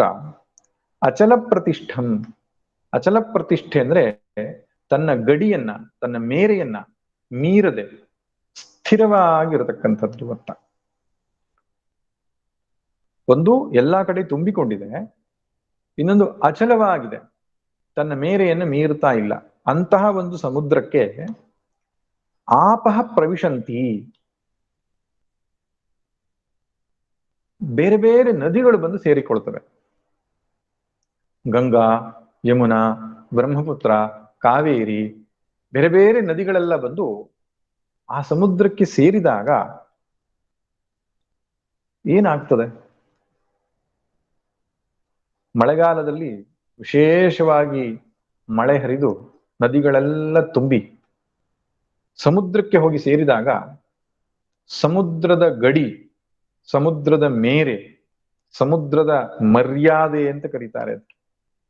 ಸಂಸ್ಕೃತದಲ್ಲಿ ಮರ್ಯಾದೆ ಅಂದ್ರೆ ಗಡಿ ಅಂತ ಅರ್ಥ. ತನ್ನ ಗಡಿಯನ್ನ, ಇತಿಮಿತಿಯನ್ನ ಅದು ಮೀರುವುದೇ ಇಲ್ಲ ಸಮುದ್ರ. ಹಾಗೆಯೇ ಬೇಸಿಗೆಯಲ್ಲಿ ನೀರೆಲ್ಲ ಆವಿಯಾಗಿ ಆಕಾಶಕ್ಕೆ ಹೋಗುವಾಗ ಆಗಲೂ ಕೂಡ ಸಮುದ್ರದ ಆ ತುಂಬಿರುವಿಕೆ, ಅಚಲತೆ ಅದರಲ್ಲಿ ಕ್ಷೀಣವಾಗುವುದಿಲ್ಲ. ಬೇಸಿಗೆ ಇರಲಿ, ಮಳೆಗಾಲ ಇರಲಿ, ಸಮುದ್ರ ಯಾವಾಗಲೂ ತುಂಬಿಯೇ ಇರ್ತದೆ. ಆದರೆ ಹಳ್ಳ, ಕೊಳ್ಳ, ಕೆರೆ, ನದಿ, ನದ, ಸರೋವರ ಅಂತ ನಾವು ಏನೇನು ಬೇರೆ ಪ್ರಕಾರಗಳಾಗಿ ಜಲರಾಶಿಯನ್ನು ಕರಿತೇವೆ, ಅಲ್ಲೆಲ್ಲ ಈ ರೀತಿ ಇರುವುದಿಲ್ಲ. ಎಷ್ಟೋ ಕೆರೆಗಳು ಬೇಸಿಗೆಯಲ್ಲಿ ಬತ್ತು ಹೋಗ್ತವೆ, ಮಳೆಗಾಲದಲ್ಲಿ ತುಂಬಿರ್ತದೆ. ಬೇಸಿಗೆಯಲ್ಲಿ ಎಷ್ಟು ಬತ್ತು ಹೋಗ್ತದೆ ಅಂದ್ರೆ ನಾವು ನೋಡ್ತೇವೆ, ಮಕ್ಕಳು ಅಲ್ಲಿ ಕ್ರಿಕೆಟ್ ಆಡ್ತಾರೆ. ಮಳೆಗಾಲದಲ್ಲಿ ತುಂಬಿ ಹರಿಯತ್ತೆ ನದಿ, ಬೇಸಿಗೆಯಲ್ಲಿ ಸ್ವಲ್ಪವೂ ನೀರಿರುವುದಿಲ್ಲ. ಹೀಗೆ ಬೇರೆ ಬೇರೆ ಜಲರಾಶಿಗಳಲ್ಲಿ ತುಂಬುವಿಕೆ, ಬರಿದಾಗುವಿಕೆ ನಡೀತಾ ಇರ್ತದೆ. ಆದ್ರೆ ಸಮುದ್ರದ ವಿಶೇಷತೆ ಏನಪ್ಪಾ ಅಂತ ಹೇಳಿದ್ರೆ, ಅದು ಎಂದೂ ಕೂಡ ತನ್ನ ಮರ್ಯಾದೆಯನ್ನು ಮೀರುವುದಿಲ್ಲ, ಮತ್ತೆ ತನ್ನ ಮಟ್ಟದಿಂದ ಇಳಿಯುವುದಿಲ್ಲ. ಯಾವಾಗಲೂ ತುಂಬಿರ್ತದೆ. ಅಚಲ ಪ್ರತಿಷ್ಠಾ ಅಂತ ಕರೀತಾರೆ ಅದಕ್ಕೆ. ನದಿಗಳು ಉಕ್ಕಿ ಹರಿದು ನೀರನ್ನ ತುಂಬಿದರೂ ತಾನು ಹೆಚ್ಚಾಗುವುದಿಲ್ಲ, ಬೇಸಿಗೆಯಲ್ಲಿ ನೀರು ಆವಿಯಾಗಿ ಹೋದರೂ ತಾನು ಕಡಿಮೆ ಆಗುವುದಿಲ್ಲ. ಎಂಥ ಒಂದು ಸುಂದರ ದೃಷ್ಟಾಂತ ಸಮುದ್ರದ್ದು. ಜ್ಞಾನಿಯು ಹೀಗೆ ಇರ್ತಾನೆ. ತದ್ವತ್ ಅಂದ್ರೆ ಆ ರೀತಿಯಾಗಿ ಕಾಮಾಹ ಯಂ ಪ್ರವಿಶಂತಿ, ಸರ್ವೇ ಕಾಮಾಹ ಯಂ ಪ್ರವಿಶಂತಿ ಸ ಶಾಂತಿ ಮಾಪನೋತಿ. ಜ್ಞಾನಿಗೂ ಕೂಡ ಕಾಮಗಳು ಪ್ರವೇಶಿಸಿದರೆ, ನೋಡಿ ಕಾಮ ಎನ್ನುವ ಶಬ್ದಕ್ಕೆ ಎರಡು ಅರ್ಥ ಇದೆ. ಒಂದು ಕಾಮ ಅಂದಾಗ ಬಯಕೆ ಅಂತ, ಮನೋವೃತ್ತಿ, ಅದಕ್ಕೆ ಕಾಮ ಅನ್ನುವ ಶಬ್ದ ಇದೆ. ಕಾಮ ಅಂದ್ರೆ ಇನ್ನೊಂದು ಅರ್ಥ ಇದೆ, ಕಾಮ್ಯಂತೆ ಇತಿ ಕಾಮಾಹ, ಅಂದ್ರೆ ನಾವು ಕಾಮಿಸುವ ವಸ್ತುಗಳು, ಭೋಗ ವಸ್ತುಗಳು ಅಂತ. ವಿಷಯ ವಸ್ತುಗಳು, ಭೋಗ ವಸ್ತುಗಳು ಅಂತ ಏನ್ ಕರಿತೇವೆ, ಅದಕ್ಕೂ ಕೂಡ ಕಾಮ ಅಂತ ಕರೀತಾರೆ. ಮತ್ತೆ ಮನಸ್ಸಲ್ಲಿ ಬರತಕ್ಕಂಥ ಮನೋವೃತ್ತಿಗೂ ಕಾಮ ಅಂತ, ಕಾಮನೆ ಅಂತ ಕರೀಲಿಕ್ಕೆ ಉಂಟು. ಯಾವ ಸಂದರ್ಭದಲ್ಲಿ ಯಾವ ಅರ್ಥ ಮಾಡಬೇಕು ಎನ್ನುವುದು ನಮಗೆ ಸರಿ ಗೊತ್ತಿರಬೇಕು. ನೋಡಿ, ಈ ಸಂದರ್ಭದಲ್ಲಿ ಕಾಮಾಹ ಅಂದಾಗ ವಿಷಯ ವಸ್ತುಗಳು ಅಂತ ಅರ್ಥ. ಮುಂದಿನ ಶ್ಲೋಕದಲ್ಲಿ ವಿಹಾಯ ಕಾಮಾನ್ಯ ಸರ್ವಾನ್ ಅಂದಾಗ, ಕಾಮ ಅಂದಾಗ ಮನೋವೃತ್ತಿ ಅಂತ ಕೊಡ್ಬೇಕಾಗ್ತದೆ. ಅದರಿಂದ ಪರಂಪರೆಯಿಂದ ನಮಗೆ ಒಂದು ಅಧ್ಯಯನವಾಗಬೇಕು ಎನ್ನುವುದು ಇದಕ್ಕೆ. ಯಾವ ಸಂದರ್ಭದಲ್ಲಿ ಯಾವ ಅರ್ಥ, ಯಾವ ಶಬ್ದಕ್ಕೆ ಹೊಂದಿಕೆ ಆಗ್ತದೆ ಎನ್ನುವುದು ಗೊತ್ತಾಗುವಂಥದ್ದು ಆವಾಗ. ತದ್ವತ್ ಕಾಮಾಹ ಯಂ ಪ್ರವಿಶಂತಿ. ಆ ರೀತಿ ಒಬ್ಬ ಜ್ಞಾನಿಗೆ ವಿಧ ವಿಧವಾದ ಭೋಗ ವಸ್ತುಗಳು ತಲುಪಿದರೂ ಕೂಡ, ಲಭಿಸಿದರೂ ಕೂಡ ಸ ಶಾಂತಿ ಮಾಪ್ನೋತಿ, ಅವನು ಶಾಂತಿಯನ್ನ ಪಡೀತಾನೆ. ಅಜ್ಞಾನಿಗಳ ಕಥೆ ಹೇಗೆ? ಮಳೆಗಾಲದಲ್ಲಿ ತುಂಬಿರ್ತದೆ, ಬೇಸಿಗೆಯಲ್ಲಿ ಖಾಲಿಯಾಗಿರ್ತದೆ. ಕೆರೆ, ಹಳ್ಳ, ಕೊಳ್ಳಗಳು ಹೇಗೆಯೋ ಹಾಗೆಯೇ ಒಬ್ಬ ಅಜ್ಞಾನಿ ಅಥವಾ ಸಂಸಾರಿಯ ಸ್ಥಿತಿ ಇರ್ತದೆ. ಅಂದ್ರೆ ವಿಷಯ ಭೋಗ ವಸ್ತುಗಳು ತುಂಬಾ ಲಭ್ಯವಾದಾಗ, ಅರ್ಥಕಾಮಗಳು ಪ್ರಾಪ್ತಿಯಾದಾಗ ಹರ್ಷವನ್ನ ವ್ಯಕ್ತಪಡಿಸ್ತಾನೆ. ಅವನು ಬಹಳ ಎತ್ತರದಲ್ಲಿದ್ದೇನೆ, ತಾನು ಬಹಳ ಸುಖಿ ಎಂಬುದಾಗಿ ತುಂಬಾ ಸಂತೋಷ ಪಡ್ತಾನೆ, ಉತ್ಸಾಹವನ್ನ ವ್ಯಕ್ತಪಡಿಸ್ತಾನೆ. ಅದೇ ರೀತಿಯಾಗಿ ತನ್ನಲ್ಲಿರುವ ವಸ್ತುಗಳು ಕಳೆದುಕೊಂಡಾಗ ಅಥವಾ ಅಪೇಕ್ಷಿತವಾದ ವಸ್ತುಗಳು ಪ್ರಾಪ್ತಿ ಆಗದೇ ಇದ್ದಾಗ ಕೊರಗುತ್ತಾನೆ, ಸೊರಗುತ್ತಾನೆ, ನರಳುತ್ತಾನೆ, ಬಳಲ್ತಾನೆ. ಇದು ಒಬ್ಬ ಅಜ್ಞಾನಿಯ ಕಥೆ. ಆದ್ರೆ ಜ್ಞಾನಿ ಹಾಗಲ್ಲ. ಜ್ಞಾನಿಗೆ ವಿಷಯ ಭೋಗ ವಸ್ತುಗಳು ಬರುವುದು ಎಂಬುದಕ್ಕೆ ಅರ್ಥ ಏನು ಅಂತ, ಪ್ರಾರಬ್ಧವಶದಿಂದ ಜ್ಞಾನಿಗೂ ಕೂಡ ಸಂಚಿತ ಆಗಾಮಿ ಕರ್ಮಗಳು ನಷ್ಟವಾಗಿ ಹೋದರೂ ಪ್ರಾರಬ್ಧ ಎನ್ನುವಂಥದ್ದು ಇರ್ತದಲ್ಲ, ಆ ಪ್ರಾರಬ್ಧ ವಶದಿಂದ ಭೋಗ್ಯಗಳು ಪ್ರಾಪ್ತಿಯಾಗಬಹುದು. ಅನೈಚ್ಛಿಕವಾಗಿ ಅವನ ಮುಂದೆ ಸಂಪತ್ತಾಗ್ಲಿ ಹೆಸರು ಕೀರ್ತಿಗಳಾಗ್ಲಿ ಬರಬಹುದು. ಅವನು ಅಪೇಕ್ಷಿಸದಿದ್ದರೂ ಬರಬಹುದು. ಆ ಸಂದರ್ಭದಲ್ಲಿ ಜ್ಞಾನಿ ಹರ್ಷಿತನಾಗುವುದಿಲ್ಲ, ಉತ್ಸಾಹಭರಿತನಾಗುವುದಿಲ್ಲ. ತಾನೇನೋ ಪ್ರಾಪ್ತಿ ಮಾಡಿಕೊಂಡೆ ಅಂತಕ್ಕಂಥ ಅಹಂಕಾರವನ್ನು ಅವನು ವ್ಯಕ್ತಪಡಿಸುವುದಿಲ್ಲ. ಆಗಲೂ ಅದೇ ಸಮಾಧಾನ. ಮತ್ತೆ ತನ್ನಲ್ಲಿರುವ ವಸ್ತುವನ್ನು ಕಳೆದುಕೊಂಡಾಗ ಯಾವ ರೀತಿಯಾದಂತಹ ನೋವನ್ನು ಕೂಡ ಸಂಕಟವನ್ನು ಕೂಡ ವ್ಯಕ್ತಪಡಿಸುವುದಿಲ್ಲ. ಇಷ್ಟ ಪ್ರಾಪ್ತಿಯಾದಾಗ, ಇಷ್ಟ ವಸ್ತುವನ್ನು ಕಳೆದುಕೊಂಡಾಗ ಎರಡೂ ಸಂದರ್ಭದಲ್ಲಿ ಸಮುದ್ರದ ಹಾಗೆ ಅಚಲ ಪ್ರತಿಷ್ಠಿತನಾಗಿರ್ತಾನೆ. ಇದಕ್ಕೆ ಉತ್ತಮ ದೃಷ್ಟಾಂತ ಯಾರಪ್ಪ ಅಂದ್ರೆ ಪ್ರಭು ಶ್ರೀರಾಮಚಂದ್ರನ ಕಥೆ.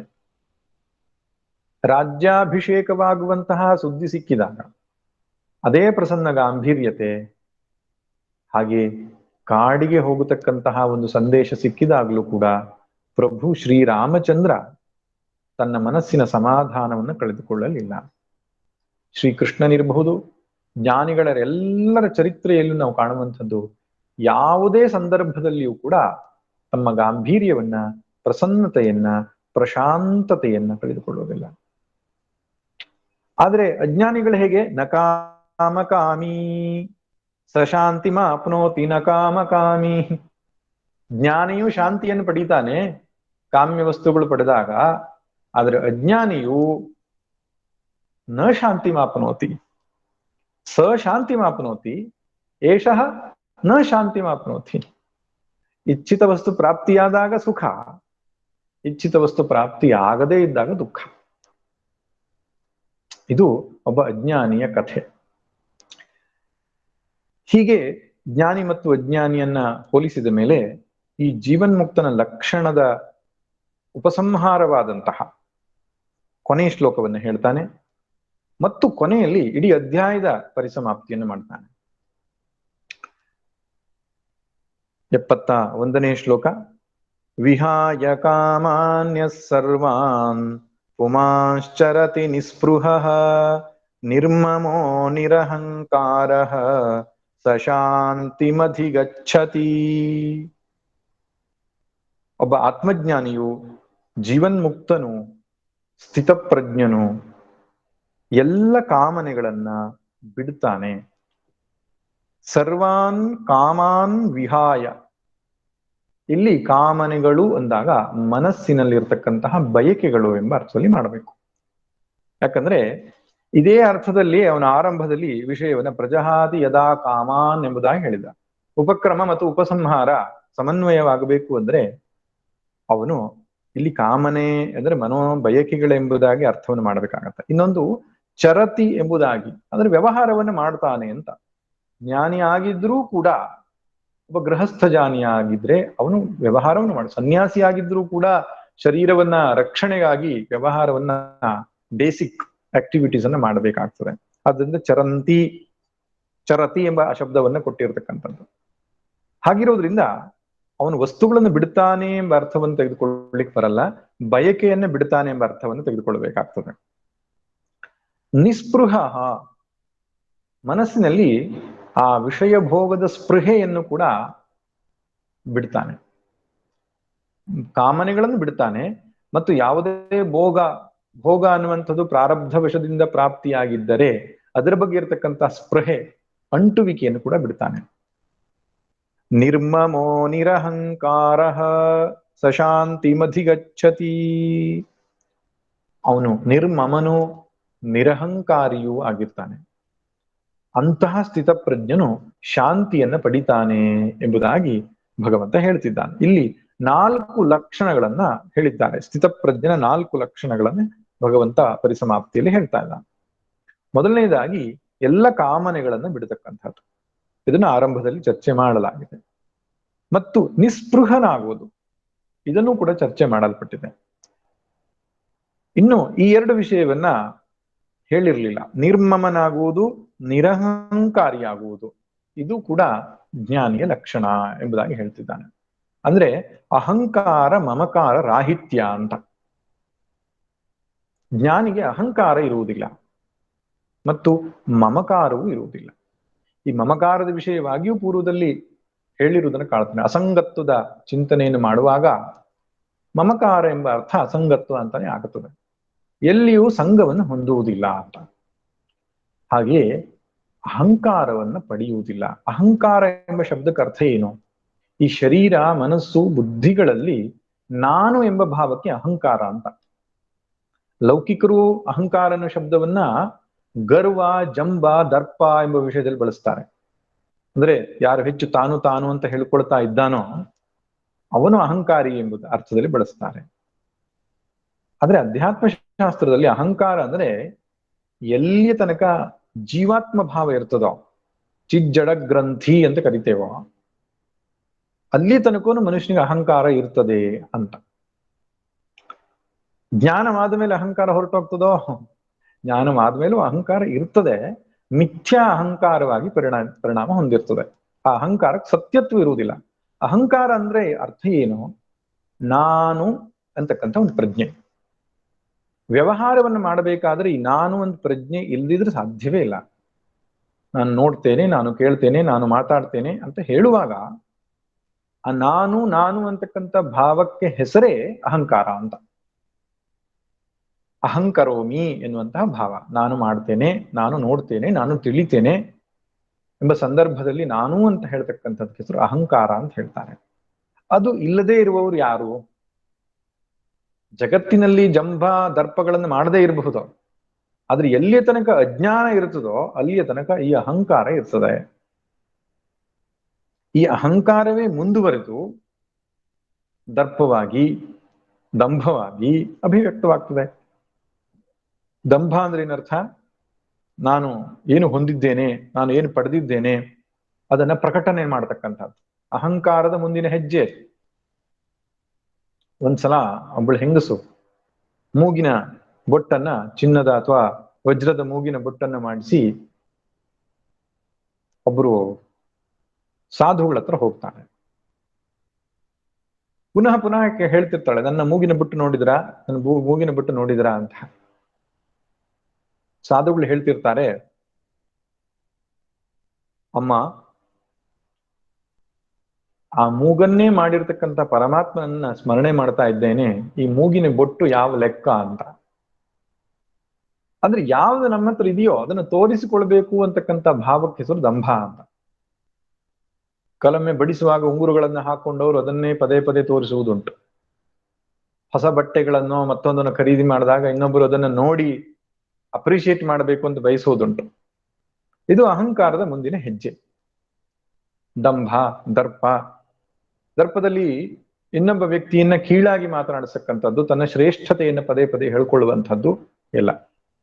ಆದ್ರೆ ಅದಕ್ಕೆಲ್ಲದಕ್ಕೂ ಮೂಲಭೂತ ಕಾರಣ ಅಹಂಕಾರ. ಜ್ಞಾನಿಗೆ ಈ ಅಹಂಕಾರವಿರುವುದಿಲ್ಲ. ಯಾವುದರಲ್ಲಿಯೂ ನಾನು ಎನ್ನುವ ಭಾವ ಇರುವುದಿಲ್ಲ. ಅಹಂಕಾರವೇ ಮಮಕಾರವಾಗಿ ಪರಿವರ್ತನೆ ಆಗ್ತದೆ. ತಾನು ಹೊಂದಿರತಕ್ಕಂತಹ ವಸ್ತುವಿನಲ್ಲಿ ಅಹಂಭಾವ ಇದ್ರೆ ಅಹಂಕಾರ, ತಾನು ಹೊಂದಿರತಕ್ಕಂತಹ ವಸ್ತುವಿನಲ್ಲಿ ಮಮಕಾರ ಇದ್ದರೆ, ಅದು ನನ್ನದು ಅನ್ನತಕ್ಕಂತಹ ತೀವ್ರವಾದಂತಹ ತಾದಾತ್ಮ್ಯ ಇದ್ರೆ ಅದಕ್ಕೆ ಮಮಕಾರ ಅಂತ ಕರೀತಾರೆ. ಯಾರಿಗೆ ಅಹಂಕಾರ ಇದೆಯೋ ಅದು ಮಮಕಾರವಾಗಿ ಪರಿವರ್ತನೆ ಆಗುತ್ತದೆ. ಅಹಂಕಾರವೇ ಹೊರಟು ಹೋದ ಮೇಲೆ ಮಮಕಾರಕ್ಕೆ ಅಸ್ತಿತ್ವ ಇರುವುದಿಲ್ಲ. ಜ್ಞಾನಿಗೆ ಶರೀರಾದಿಗಳಲ್ಲಿ ನಾನು ಎಂಬ ಭಾವವಿರುವುದಿಲ್ಲ. ನಿಜವಾಗಿ ಒಬ್ಬ ಭಕ್ತನೂ ಕೂಡ ಎಷ್ಟು ಶ್ರೇಷ್ಠ ಮಟ್ಟದಲ್ಲಿ ಈ ಅಹಂಕಾರವನ್ನು ಮೀರಿ ನಿಲ್ತಾನೆ. ನಾವು ಎಷ್ಟೆಷ್ಟು ಈ ಅಹಂಕಾರವನ್ನು ಕ್ಷೀಣ ಮಾಡಿಕೊಳ್ತೇವೋ ಅಷ್ಟಷ್ಟು ಶಾಂತಿಯನ್ನು ಅನುಭವಿಸ್ತೇವೆ. ಅಭಿಮಾನಂ ಸುರಾಪಾನಂ ಪ್ರತಿಷ್ಠಾ ಸೂಕರಿ ವಿಷ್ಠ ಎಂಬುದಾಗಿ ಹಿರಿಯರು ಹೇಳ್ತಾರೆ. ಅಭಿಮಾನ ಅನ್ನುವಂಥದ್ದು ಅತ್ಯಂತ ಕೆಟ್ಟದ್ದು ಅಂತ. ಎಲ್ಲಿಯ ತನಕ ಆ ಅಭಿಮಾನ ಇರ್ತದೋ ಅಲ್ಲಿಯ ತನಕ ಶಾಂತಿ ಇಲ್ಲ. ಭಕ್ತನಿಗೆ ಹೇಗೆ ಹೊರಟು ಹೋಗಿರ್ತದೆ ಅಂದ್ರೆ, ಎಲ್ಲವೂ ಭಗವಂತನಿಂದ ದತ್ತವಾದದ್ದು, ಈಶ್ವರಾನುಗ್ರಹದಿಂದ ಪ್ರಾಪ್ತಿ ಮಾಡಿಕೊಂಡಿದ್ದೇನೆ ಎಂತಕ್ಕಂತಹ ಒಂದು ಶರಣಾಗತಿಯ ಪ್ರಜ್ಞೆಯಿಂದ ಅವನು ಅದನ್ನು ಕಳ್ಕೊಂಡಿರ್ತಾನೆ. ಜ್ಞಾನಿಗೆ ಹೇಗೆ ಅಹಂಕಾರ ಹೋಗಿರ್ತದೆ? ಈ ದೇಹ, ಮನಸ್ಸು, ಬುದ್ಧಿ ಪ್ರಕೃತಿಗೆ ಸಂಬಂಧಪಟ್ಟಿದ್ದು. ಜಗತ್ನಲ್ಲಿ ಇರುವುದು ಎರಡೇ ವಸ್ತು, ಒಂದು ಪ್ರಕೃತಿ, ಇನ್ನೊಂದು ಪುರುಷ. ನಾನು ಆ ಪುರುಷ ತತ್ವ. ಈ ಶರೀರ ಮನಸ್ಸು ಬುದ್ಧಿಗಳೆಲ್ಲ ಪ್ರಕೃತಿಗೆ ಸಂಬಂಧಪಟ್ಟಿದ್ದು. ಈ ಪ್ರಕೃತಿ ಅನ್ನೋದು ಪುರುಷನಿನಲ್ಲಿ ಅಧ್ಯಸ್ಥವಾಗಿರತಕ್ಕಂಥದ್ದು. ಹಾಗಿರುವಾಗ ಈ ಅಹಂಕಾರಕ್ಕೆ ಅಸ್ತಿತ್ವ ಎಲ್ಲಿ? ರಾಮಕೃಷ್ಣ ಪರಮಹಂಸರು ಹೇಳ್ತಾರೆ, ಅಹಂಕಾರ ಅಂದ್ರೆ ಹೇಗೆ ಈರುಳ್ಳಿ ಸಿಪ್ಪೆ ಬಿಡಿಸಿದ ಹಾಗೆ ಅಂತ. ನಾನು ಯಾರು ಅಂತ ವಿಮರ್ಶೆ ಮಾಡ್ತಾ ಮಾಡ್ತಾ ಹೋದ ಹಾಗೆ ಅದಕ್ಕೆ ಅಸ್ತಿತ್ವವೇ ಉಳಿಯುವುದಿಲ್ಲ ಅಂತ ಹೇಳ್ತಾರೆ. ಅಹಂಕಾರ ಎಲ್ಲಿವರೆಗೆ ಜೀವಂತವಾಗಿರ್ತದೆ, ಎಲ್ಲಿವರೆಗೆ ವಿಚಾರಿಸೋದಿಲ್ಲೋ ಅಲ್ಲಿವರೆಗೆ. ಅವಿಚಾರ ಕೃತೋ ಬಂಧ ವಿಚಾರೇಣ ನಿವರ್ತತೆ. ರಮಣ ಮಹರ್ಷಿಗಳು ಕೂಡ ಯಾರು ಬಂದರೂ ನೇರವಾಗಿ ಈ ನಾನು ಯಾರು ಅನ್ನೋದ್ರ ಮೇಲೆ ಒಂದು ರಾಮಬಾಣವನ್ನು ಬಿಡ್ತಾ ಇದ್ರು. ಅಂದ್ರೆ ನಾನು ಅನ್ನೋದು ವಿಚಾರ ಮಾಡ್ಲಿಕ್ಕೆ ಹೊರಟಾಗ ಅದಕ್ಕೆ ಅಸ್ತಿತ್ವವೇ ಇರೋದಿಲ್ಲ. ಜ್ಞಾನ ಮಾರ್ಗದಲ್ಲಿ ವಿಚಾರದಿಂದ, ಅದರ ಮಿಥ್ಯಾತ್ವ ದರ್ಶನದಿಂದ ಅಹಂಕಾರ ಹೊರಟು ಹೋಗಿದ್ರೆ, ಭಕ್ತಿಯ ಸಾಧನೆಯಲ್ಲಿ ಈಶ್ವರನಿಗೆ ಶರಣಾಗುವುದರ ಮೂಲಕ ಅಹಂಕಾರ ನಿವೃತ್ತಿ ಆಗ್ತದೆ. ಒಟ್ಟಿನಲ್ಲಿ ಜೀವನದಲ್ಲಿ ದೊಡ್ಡ ಸೌಭಾಗ್ಯ ಏನಪ್ಪಾ ಅಂದ್ರೆ ಅಹಂಕಾರ ಅನ್ನುವಂಥದ್ದು ಕ್ಷೀಣವಾಗಬೇಕು. ಅಹಂಕಾರ ಮಿಥ್ಯ ಆದ್ರೆ ಇನ್ನೂ ಒಳ್ಳೆಯದು. ಎಷ್ಟು ಕ್ಷೀಣವಾಗ್ತದೋ ಅಷ್ಟು ಒಳ್ಳೆಯದು. ನಿರಹಂಕೃತಿ ಅಂದ ತಕ್ಷಣ ನಮ್ಮ ಮನಸ್ಸಿಗೆ ಬರತಕ್ಕಂತಹ ವ್ಯಕ್ತಿತ್ವ ಆಂಜನೇಯ ಸ್ವಾಮಿದು. ತನ್ನ ಹತ್ರ ಎಷ್ಟು ಸಾಮರ್ಥ್ಯಗಳಿದ್ರೂ ಕೂಡ ಎಲ್ಲಿಯೂ ಅದು ನನ್ನದು ಎನ್ನುವ ಭಾವನಲ್ಲಿ ಇರಲಿಲ್ಲ. ಅವತ್ತಿನ ಕಾಲದ ಮಹಾಶೂರನಾಗಿರತಕ್ಕಂತಹ, ಮಹಾಜ್ಞಾನಿ ಆಗಿರತಕ್ಕಂತಹ, ಜನಬಲ, ಧನಬಲ, ಯೌವನ ಬಲ ಎಲ್ಲ ಬಲಗಳೂ ತನ್ನ ಜೊತೆಗೆ ಇದ್ದಾಗಿಯೂ ಕೂಡ ಶ್ರೀರಾಮನ ಪದತಲಕ್ಕೆ ತನ್ನನ್ನು ಸಮರ್ಪಿಸಿಕೊಂಡು ನಾನು ದಾಸ ಅಂತ ಕೊನೆಯ ತನಕ ಬದುಕಿದವನು. ಇದೆಲ್ಲವೂ ಈಶ್ವರಾನುಗ್ರಹದಿಂದ, ನನ್ನದಲ್ಲ ಅಂತಕ್ಕಂಥ ಪ್ರಜ್ಞೆ ಯಾವಾಗಲೂ ಸ್ಫುರಿಸ್ತಾ ಇತ್ತು. ಅದು ಜ್ಞಾನವೋ ಭಕ್ತಿಯೋ, ಒಟ್ಟಿನಲ್ಲಿ ಆಂಜನೇಯನಲ್ಲಿ ನಾವು ಕಾಣತಕ್ಕಂಥದ್ದು ನಿರಹಂಕೃತಿಯ ಪ್ರತಿರೂಪ ಆಂಜನೇಯ. ಒಬ್ಬ ವ್ಯಕ್ತಿಗೆ ಏನೇನೂ ಇಲ್ಲ ಅಂತ ಹೇಳುವಾಗ ಒಮ್ಮೊಮ್ಮೆ ಅವನು ಹೇಳ್ಕೊಳ್ಬಹುದು, ನನ್ನಲ್ಲಿ ಏನೇನು ಇಲ್ಲ ಅಂದಾಗ ಅಹಂಕಾರವು ಕೂಡ ಸ್ವಲ್ಪ ಮಟ್ಟಿಗೆ ತೋರದ ಹಾಗೆ ಕಾಣಬಹುದು. ಅದ್ರ ವಸ್ತುಗಳು ಬಂದಾಗ ತೋರಿಕೊಳ್ತದೆ. ಆದ್ರೆ ಹಾಗಲ್ಲ, ಎಲ್ಲ ಇದ್ದಾಗಲೂ ಕೂಡ ಅದು ನನ್ನದಲ್ಲ ಅಂತಕ್ಕಂಥ ಒಂದು ಭಾವನೆ. ಜ್ಞಾನಿಗೆ ಆ ಅಹಂಕಾರ ಮತ್ತು ಮಮಕಾರ ಇರುವುದಿಲ್ಲ. ಅಂಥವನು ಶಾಂತಿಯನ್ನು ಪಡಿತಾನೆ ಎಂಬುದಾಗಿ ಹೇಳಿ ಕೊನೆಯದಾಗಿ ಇಡೀ ಅಧ್ಯಾಯದ ಪರಿಸಮಾಪ್ತಿ ಮಾಡ್ತಾ ಇದ್ದಾನೆ. ಏಷಾ ಬ್ರಾಹ್ಮೀ ಸ್ಥಿತಿ ಪಾರ್ಥ ನೈನಾಂ ಪ್ರಾಪ್ಯ ವಿಮುಹ್ಯತಿ ಸ್ಥಿತ್ವಾ ಸ್ಯಾಮಂತ ಕಾಲೇಪಿ ಬ್ರಹ್ಮ ನಿರ್ವಾಣ ಮೃಚ್ಛತಿ. ಹೇ ಅರ್ಜುನ, ಇದು ಬ್ರಾಹ್ಮೀ ಸ್ಥಿತಿ, ಬ್ರಹ್ಮದಲ್ಲಿ ನೆಲೆಗೊಂಡ ಸ್ಥಿತಿ ಎಂಬುದಾಗಿ ಹೇಳ್ತಾನೆ. ನಾವು ಜೀವನ್ಮುಕ್ತಿ, ಜ್ಞಾನ ನಿಷ್ಠೆ, ಸ್ಥಿತ ಪ್ರಜ್ಞ ಎಂಬ ಶಬ್ದಗಳಿಂದ ಇಷ್ಟು ದಿನ ಏನು ಕರೆದಿದ್ದೇವೋ ಅದಕ್ಕೆ ಭಗವಂತ ಇನ್ನೊಂದು ಹೊಸ ಹೆಸರನ್ನು ಕೊಡ್ತಾನೆ, ಬ್ರಾಹ್ಮೀ ಸ್ಥಿತಿ ಅಂತ. ಸ್ಥಿತ ಪ್ರಜ್ಞನಿಗೆ ಇನ್ನೊಂದು ಹೆಸರು ಬ್ರಾಹ್ಮೀ ಸ್ಥಿತಿಯನ್ನು ಪಡೆದವನು. ಸಯೋಹವೈ ಯತ್ ಪರಮಂ ಬ್ರಹ್ಮವೇದ ಬ್ರಹ್ಮೈವ ಭವತಿ. ಉಪನಿಷತ್ ಹೇಳುತ್ತೆ, ಯಾರು ಬ್ರಹ್ಮವನ್ನು ಅರಿತಾರೋ ಅವರು ಬ್ರಹ್ಮವೇ ಆಗ್ತಾರೆ ಅಂತ. ಆ ಬ್ರಹ್ಮವೇ ಆದ ಸ್ಥಿತಿ ಬ್ರಾಹ್ಮೀ ಸ್ಥಿತಿ. ಹೇ ಪಾರ್ಥ, ಈ ಬ್ರಾಹ್ಮೀ ಸ್ಥಿತಿಯನ್ನ ಪಡೆದ ಮೇಲೆ ಮತ್ತೆ ಮೋಹ ಉಂಟಾಗುವುದಿಲ್ಲ. ಆತ್ಮ ಅಂದ್ರೆ ಏನು, ಅನಾತ್ಮ ಅಂದ್ರೆ ಏನು, ನಾನು ಏನು ಮಾಡಬೇಕು, ನಾನು ಏನು ಮಾಡಬಾರದು, ನಾನು ಹೇಗಿರಬೇಕು ಹೇಗಿರಬಾರದು ಎನ್ನುವಂತಹ ವಿಷಯದಲ್ಲಿ ಏನೇನು ನಮಗೆ ಅವಿವೇಕಗಳಿತ್ತೋ, ಅವಿವೇಕಕ್ಕೆ ಇನ್ನೊಂದು ಹೆಸರು ಮೋಹ. ಎಲ್ಲ ರೀತಿಯ ಮೋಹಗಳು ಕೂಡ ತೊಲಗಿ ಹೋಗ್ತದೆ. ಧರ್ಮಾಧರ್ಮಗಳ ವಿಷಯದಲ್ಲಿರ್ತಕ್ಕಂತಹ ಮೋಹ, ಈಶ್ವರ ಮತ್ತು ಏನು ಅನೀಶ್ವರದ ಬಗ್ಗೆ ಇರತಕ್ಕಂಥ ಮೋಹ, ಆತ್ಮ ಮತ್ತು ಅನಾತ್ಮದ ಬಗ್ಗೆ ಇರತಕ್ಕಂಥ ಮೋಹ, ಧರ್ಮಗತ ಮೋಹ, ಈಶ್ವರಗತ ಮೋಹ, ಸ್ವರೂಪಗತ ಮೋಹ, ಎಲ್ಲ ರೀತಿಯ ಮೋಹಗಳು ಕೂಡ ಅವನಿಗೆ ಹೊರಟು ಹೋಗುತ್ತೆ. ನಿಚ್ಚಳವಾಗಿ ಬದುಕು ಕಾಣಿಸ್ಲಿಕ್ಕೆ ಶುರುವಾಗ್ತದೆ. ನಾನು ಹೇಗಿರಬೇಕು ಹೇಗಿರಬಾರದು ಎನ್ನುವಂತಹ ವಿಷಯದಲ್ಲಿ ಯಾವ ಸಂದೇಹವೂ ಅವನಿಗೆ ಉಳಿಯೋದಿಲ್ಲ. ಮೋಹ ನಾಶವಾಗ್ತದೆ ಅಥವಾ ಮೋಕ್ಷವಾಗ್ತದೆ. ಮೋಹ ಕ್ಷಯ ಮೋಕ್ಷ. ಆದ್ದರಿಂದ ಬ್ರಾಹ್ಮೀ ಸ್ಥಿತಿ ಅಂದ್ರೆ ಮೋಕ್ಷ ಎಂಬುದಾಗಿ ಹೇಳ್ತಾನೆ. ಸ್ಥಿತ್ವಾ ಸ್ಯಾಮಂತ ಕಾಲೇಪಿ ಬ್ರಹ್ಮ ನಿರ್ವಾಣ ಮೃಚ್ಛತಿ. ಈ ಸ್ಥಿತಿಯಲ್ಲಿ ನೆಲೆ ನಿಂತವನು ಅಂತಕಾಲೇಪಿ, ಅಂತಕಾಲ ಅಂದ್ರೆ ಮರಣ ಕಾಲದಲ್ಲಿಯೂ ಕೂಡ ಬ್ರಹ್ಮ ನಿರ್ವಾಣವನ್ನ ಪಡಿತಾನೆ. ನಿರ್ವಾಣ ಅಂದ್ರೆ ಮೋಕ್ಷ ಅಂತ ಅರ್ಥ. ಕೈವಲ್ಯ, ನಿರ್ವಾಣ, ಮುಕ್ತಿ ಇವೆಲ್ಲ ಸಮಾನಾರ್ಥಕ ಪದಗಳು. ನಿಜವಾಗ ವಾಣ ಅನ್ನುವ ಶಬ್ದಕ್ಕೆ ಅರ್ಥ ಗತಿ ಅಂತ ಅರ್ಥ. ಗಮನ, ಹೋಗುವಿಕೆ, ದಾರಿ ಎಂಬ ಅರ್ಥದಲ್ಲಿ ವಾಣ. ವಾಣ ನಿರ್ವಾಣ ಅಂದಾಗ ಗಮನ ಇಲ್ಲದೆ ಇರತಕ್ಕಂಥದ್ದು ಅಂತ, ಹೋಗಿ ಬರುವಂಥದ್ದು ಇಲ್ಲದೆ ಇರತಕ್ಕಂಥದ್ದು. ಅದಕ್ಕೆ ಮೋಕ್ಷ ಅಂತ ಕರೆಯೋದು. ನಾವೆಲ್ಲರೂ ಕೂಡ ಹೋಗಿ ಬರ್ತಾ ಇದ್ದೇವೆ ಪದೇ ಪದೇ, ಪುನರಪಿ ಜನನಂ ಪುನರಪಿ ಮರಣಂ. ಆದರೆ ಜ್ಞಾನಿಗೆ ಈ ಹೋಗಿ ಬರುವಿಕೆ ಇರುವುದಿಲ್ಲ. ಅದಕ್ಕೆ ಇನ್ನೊಂದು ಶಬ್ದ ವಿದೇಹ ಮುಕ್ತಿ ಅಂತ ಹೇಳ್ತಾರೆ. ಬದುಕಿರುವಾಗ ಆನಂದ ಪ್ರಾಪ್ತಿ, ದುಃಖ ನಿವೃತ್ತಿ ಆಗಿದ್ರೆ ಅದಕ್ಕೆ ಜೀವನ್ ಮುಕ್ತಿ ಅಂತ ಹೇಳ್ತಾರೆ. ಸತ್ತ ಮೇಲೆ ಪುನರ್ ಹುಟ್ಟು ಇಲ್ಲದಿರುವುದಕ್ಕೆ ವಿದೇಹ ಮುಕ್ತಿ ಅಂತ ಕರೀತಾರೆ. ಮೋಕ್ಷದಲ್ಲಿ ಪ್ರಧಾನವಾಗಿ ಎರಡು ವಿಧಾನ. ಯಾರಿಗೆ ಬದುಕಿರುವಾಗಲೇ ಆತ್ಮಸ್ವರೂಪದ ಜ್ಞಾನವಾಯಿತೋ, ತಾನು ಬ್ರಹ್ಮವೇ ಆಗಿದ್ದೇನೆ, ಈ ಜಗತ್ತು ಬ್ರಹ್ಮದ ವಿಸ್ತಾರವೇ ಆಗಿದೆ ಎಂಬಂತಹ ಅರಿವಿನಲ್ಲಿ ತನ್ನ ಬದುಕನ್ನು ನಡೆಸ್ತಾನೋ, ಜೀವನ್ ಮುಕ್ತನಾಗಿ ಬದುಕ್ತಿರ್ತಾನೋ, ಅದೊಂದು ರೀತಿಯ ಮೋಕ್ಷ. ಬದುಕಿರುವಾಗಲೇ ಎಲ್ಲ ಭವ ಬಂಧನಗಳಿಂದ ಬಿಡುಗಡೆ ಹೊಂದಿದ್ದಾನೆ, ಮೋಹದಿಂದ ಬಿಡುಗಡೆ ಹೊಂದಿದ್ದಾನೆ, ಜೀವನ್ ಮುಕ್ತಿ ಅಂತ ಕರೀತಾರೆ. ಸತ್ತ ಮೇಲೆ ಸಾಯುವುದಂದ್ರೆ ಏನರ್ಥ? ಒಬ್ಬ ಸಾಮಾನ್ಯ ವ್ಯಕ್ತಿಗೆ ಸಾವುಗೂ ಒಬ್ಬ ಜೀವನ್ಮುಕ್ತನ ಸಾವಿಗೂ ವ್ಯತ್ಯಾಸ ಇದೆ. ಸಾಮಾನ್ಯ ವ್ಯಕ್ತಿಯ ಸಾವಿನಲ್ಲಿ ಬರೀ ಶರೀರ ಮಾತ್ರ ಸತ್ತು ಹೋಗ್ತದೆ. ಸೂಕ್ಷ್ಮ ಶರೀರ, ಕಾರಣ ಶರೀರಗಳೆರಡೂ ಕೂಡ ಇನ್ನೊಂದು ಶರೀರವನ್ನು ಅಪೇಕ್ಷಿಸಿ ಮುಂದಿನ ಜನ್ಮಕ್ಕೆ ಹೊರಟು ಹೋಗ್ತದೆ. ಆದ್ರೆ ಜೀವನ್ಮುಕ್ತನಲ್ಲಿ ಹಾಗಲ್ಲ. ಪಂಚಭೂತಾತ್ಮಕವಾದ ಈ ಶರೀರ ಪಂಚಭೂತಾತ್ಮಕಗಳಲ್ಲಿ ವಿಲೀನವಾಗ್ತದೆ. ಸೂಕ್ಷ್ಮ ಪಂಚಭೂತಗಳಿಂದ ಉಂಟಾಗಿರತಕ್ಕಂತಹ ಆ ಸೂಕ್ಷ್ಮ ಶರೀರ ಅಂತಕ್ಕಂಥದ್ದು ಸೂಕ್ಷ್ಮ ಪಂಚಭೂತಗಳಲ್ಲಿ ಒಂದಾಗ್ತದೆ. ಕಾರಣ ಶರೀರ ಅಂತಕ್ಕಂತಹ ಅಜ್ಞಾನ ಮೊದಲೇ ಅದು ನಾಶವಾಗಿರ್ತದೆ.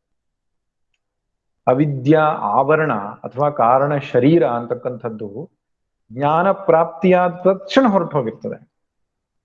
ಪ್ರಾರಬ್ಧ ವಶದಿಂದ ಸೂಕ್ಷ್ಮ ಮತ್ತು ಸ್ಥೂಲ ಶರೀರಗಳು ಇರುತ್ತದೆ.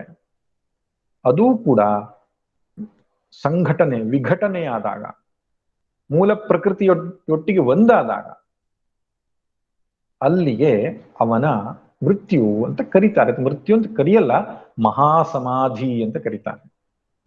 ಜ್ಞಾನಿಯು ಮಹಾಸಮಾಧಿಯನ್ನ ಪಡಿತಾನೆ ಅಂತ, ಸಾವು ಅಂತ ಕರೆಯಲ್ಲ. ಯಾಕೆ? ಅಲ್ಲಿ ಯಾವುದು ಸಾಯುವಂಥದ್ದಿಲ್ಲ. ತಾನು ಅಜ್ಞಾನಾಂಧಕಾರವನ್ನು ಯಾವತ್ತು ಕಳ್ಕೊಂಡನೋ, ತನ್ನ ಸ್ವರೂಪ ಜ್ಞಾನ ಪ್ರಾಪ್ತಿ ಮಾಡಿಕೊಂಡನೋ ಅವತ್ತಿಗೆ ಮುಗೀತು ಎಲ್ಲ. ಹೊಸದಾಗಿ ಸಾಯುವಂಥದ್ದೇನಿಲ್ಲ. ಅದಕ್ಕೆ ಜ್ಞಾನಿಯ ಶರೀರ ಹೇಗೆ ಬಿದ್ರೂ ತೊಂದರೆ ಇಲ್ಲ ಅಂತ, ಅವನಿಗೆ ಅಂತ್ಯಕ್ರಿಯೆ ಎನ್ನುವಂತಹ ವಿಶೇಷವಾದ ಕಾರ್ಯಕ್ರಮಗಳಿಲ್ಲ ವಾಸ್ತವವಾಗಿ. ಅದು ಗಂಗಾ ನದಿಯಲ್ಲಾದ್ರೂ ಬೀಳ್ಲಿ, ಇನ್ನೆಲ್ಲಾದ್ರೂ ಬೀಳ್ಲಿ, ಅದಕ್ಕೆ ಯಾವ ವ್ಯವಸ್ಥೆ? ಯಾಕಂದ್ರೆ ಅವನು ಮೊದಲೇ ಆ ಶರೀರದಿಂದ ಅಸಂಗನಾಗಿ ಬಿಟ್ಟಿದ್ದಾನೆ, ಶರೀರದ ತಾದಾತ್ಮ್ಯವನ್ನು ಬಿಟ್ಟುಬಿಟ್ಟಿದ್ದಾನೆ. ಆದ್ರಿಂದ ಯಾವ ವಿಧಾನಗಳು ಬೇಕಾಗಿಲ್ಲ. ಸಂತಾಪ, ಜೀವನ್ಮುಕ್ತ ದೇಹ ಬಿಟ್ಟ ಮೇಲೆ ಯಾವ ಅಂತ್ಯಕ್ರಿಯೆಗಳನ್ನು ಮಾಡಬೇಕು, ಯಾವ ಅಂತ್ಯಕ್ರಿಯೆ ಮಾಡುವ ಅವಶ್ಯಕತೆ ಇರುವುದಿಲ್ಲ.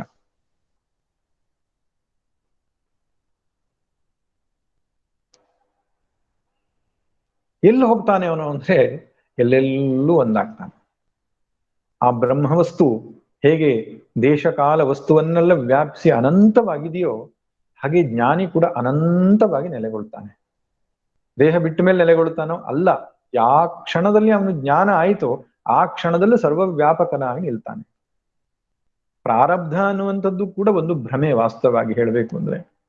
ಜ್ಞಾನಿಯ ದೃಷ್ಟಿಯಲ್ಲಿ ಪ್ರಾರಬ್ಧವೂ ಇರುವುದಿಲ್ಲ, ನೋಡುವವರ ದೃಷ್ಟಿಯಲ್ಲಿ ಶರೀರ ಅನ್ನುವಂಥದ್ದು ಕಾಣಿಸ್ತಾ ಇರುವುದರಿಂದ ಪ್ರಾರಬ್ಧ ಎಂಬುದಾಗಿ ಕರೆಯಬೇಕಾಗಿ ಬರ್ತದೆ.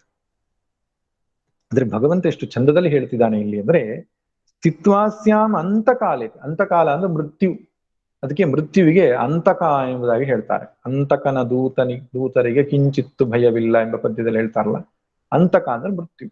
ಅಂತಕಾಲ ಅಂತ ಹೇಳಿದ್ರೆ ಸಾವು.